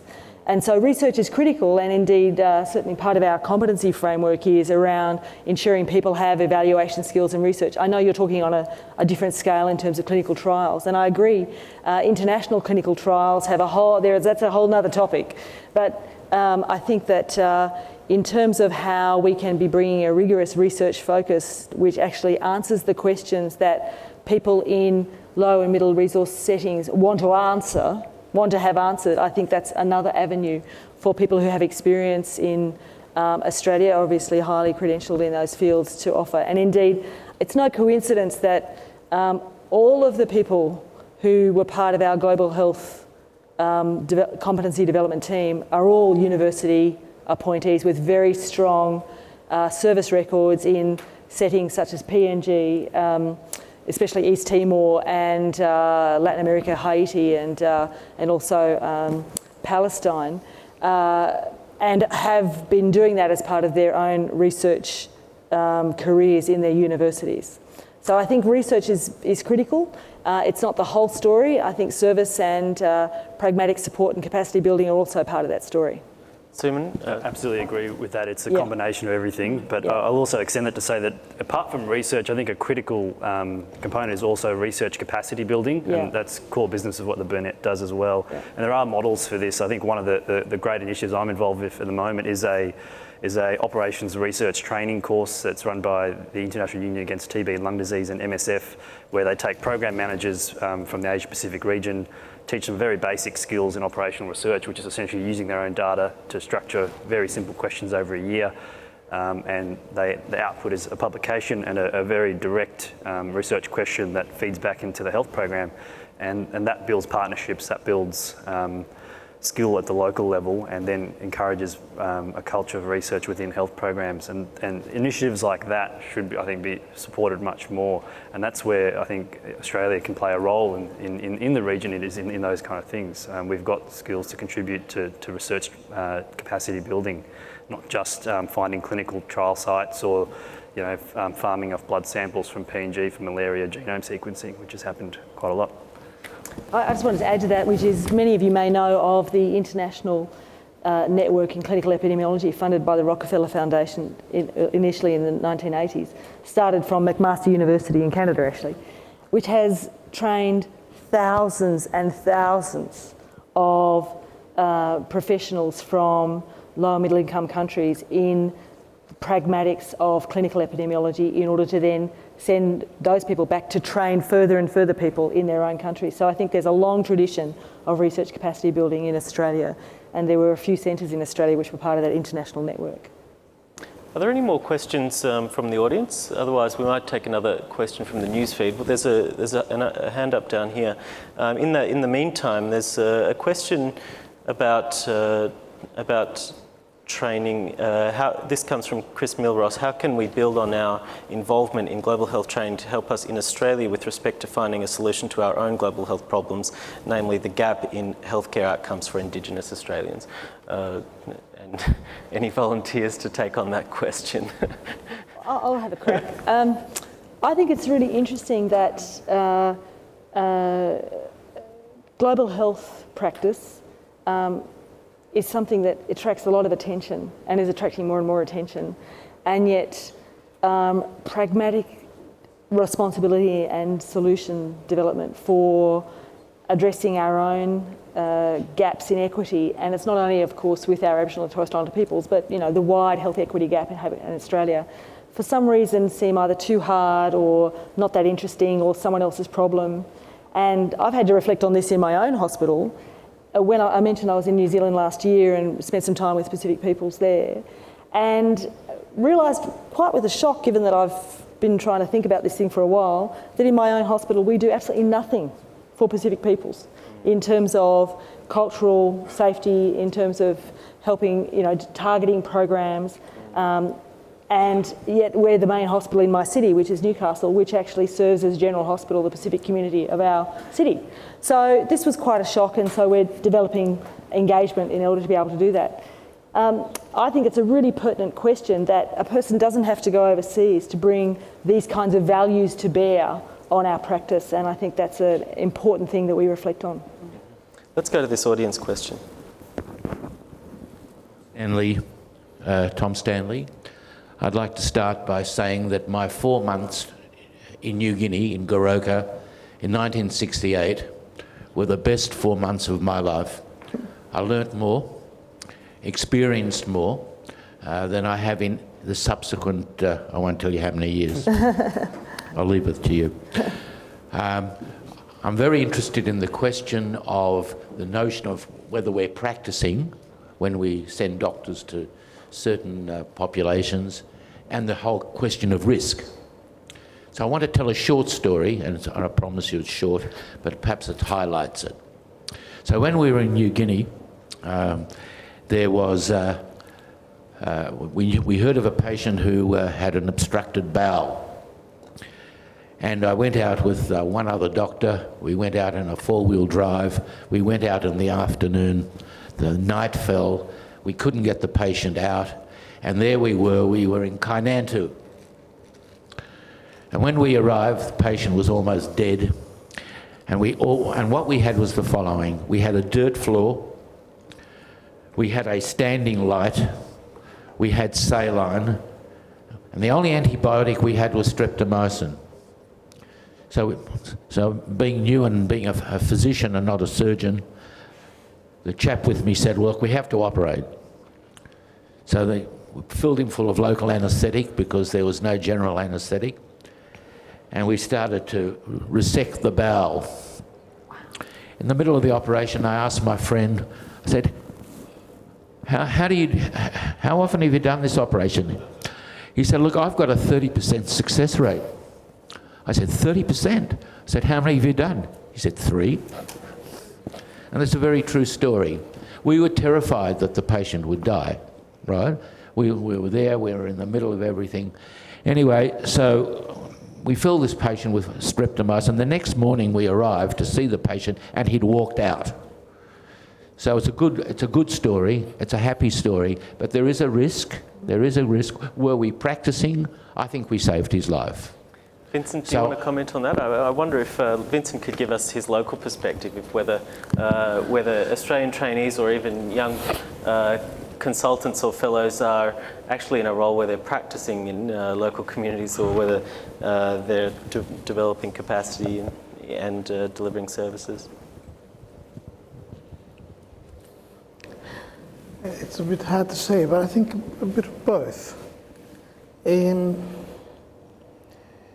I think it depends on where you're going. If you're going to an area where there are lots of doctors, then you can develop capacity. But if you're going right out to the sticks where there isn't that many doctors, then you do end up spending a fair bit of your time actually practicing. So it seems a prerequisite is to have a supported program to try and minimise that risk. I think so, yes. Suman? Yeah, I think it depends on the context. Emergency, disaster and surgery and skills are quite different. Everywhere I've worked has been on a slightly different angle, where it's been working with counterparts and building capacity. And everywhere I work has been with a local doctor, and they're much more competent than me. They're much more intelligent, etc. But they just don't have access to the skills, tools, and training that I've had. And often, you as the person going into that setting are just the bridge to knowledge. And I think that's often the role that even trainees can have, is that you've been taught some evidence-based medicine, you've been taught some other things, you've actually got resources that you know of, and you can be that bridge to people. And I think that's one of the ways of overcoming this notion of practicing in there. If you're doing direct service delivery, I think that's a different issue for sure. Do you think that we as a profession have an obligation to develop global health vocational trainees? Do you think we have a social are we socially accountable to the region or just to our home? Any takers? Well, I think as medical professionals, we are socially accountable, full stop. And as I mentioned, those values that we bring of service, of capacity building, of ensuring that we're actually doing the best on a population level, but also for the people in front of us if we're doing that in a clinical capacity, are core to everything we do on a daily basis. And that may manifest itself in different ways and in different settings. I think the question you're asking is, given that Australia has a medical workforce rate of 3.8 per 1,000, which is double Singapore, 4 times India, or 5 times India, and certainly in the Pacific nations, many more medical professionals. And although our national discourse is of a workforce crisis, in global terms, we are incredibly well-resourced medically. We've seen in between 2006 and 2011 in Australia an additional 15,000 doctors in Australia, 2/3 of whom are actually international medical graduates.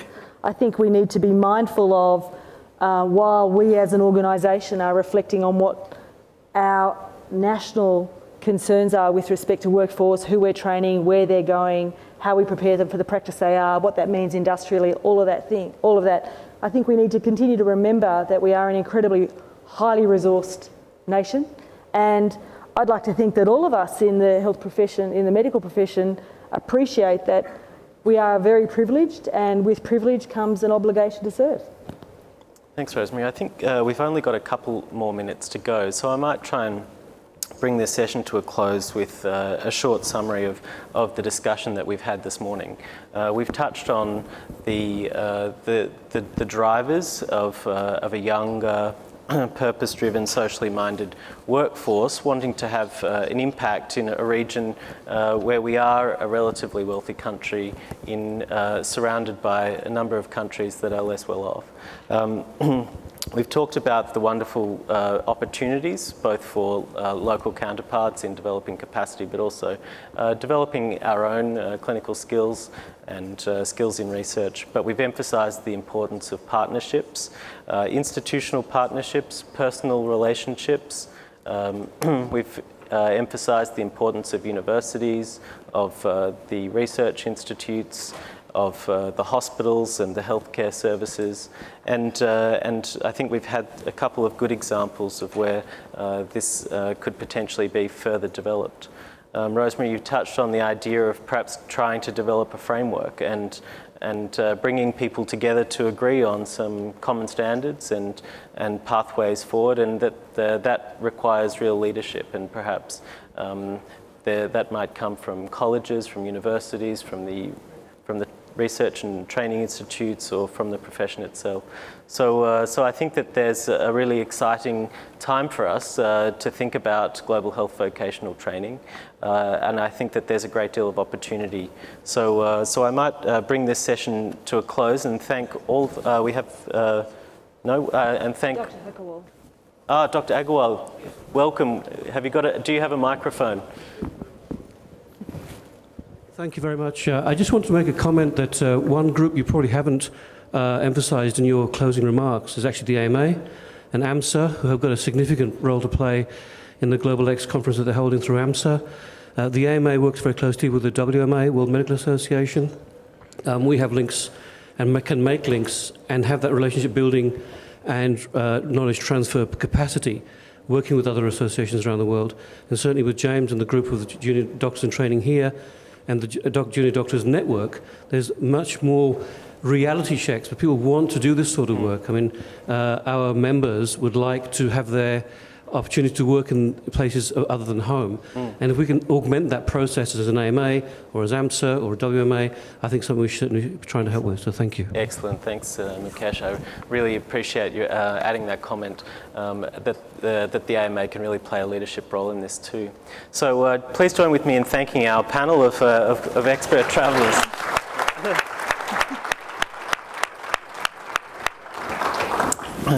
We have a couple of gifts, so thank you, Vincent, for joining us and coming to share your thoughts.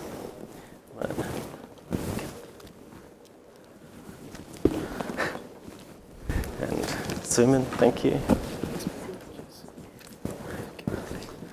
Georgina. Thanks. Thank you. And thank you, Rosemary. Thanks for asking. Yeah, thank you. Thank you. We've had a long and very stimulating morning, and I thank you all and I congratulate the facilitators and the speakers. We break now for morning tea to return at 12 midday for a very feisty session, I think, on the health budget. A little bit of housekeeping. Would the anaesthetists gather at the top of the stairs outside for a photograph now? Thank you.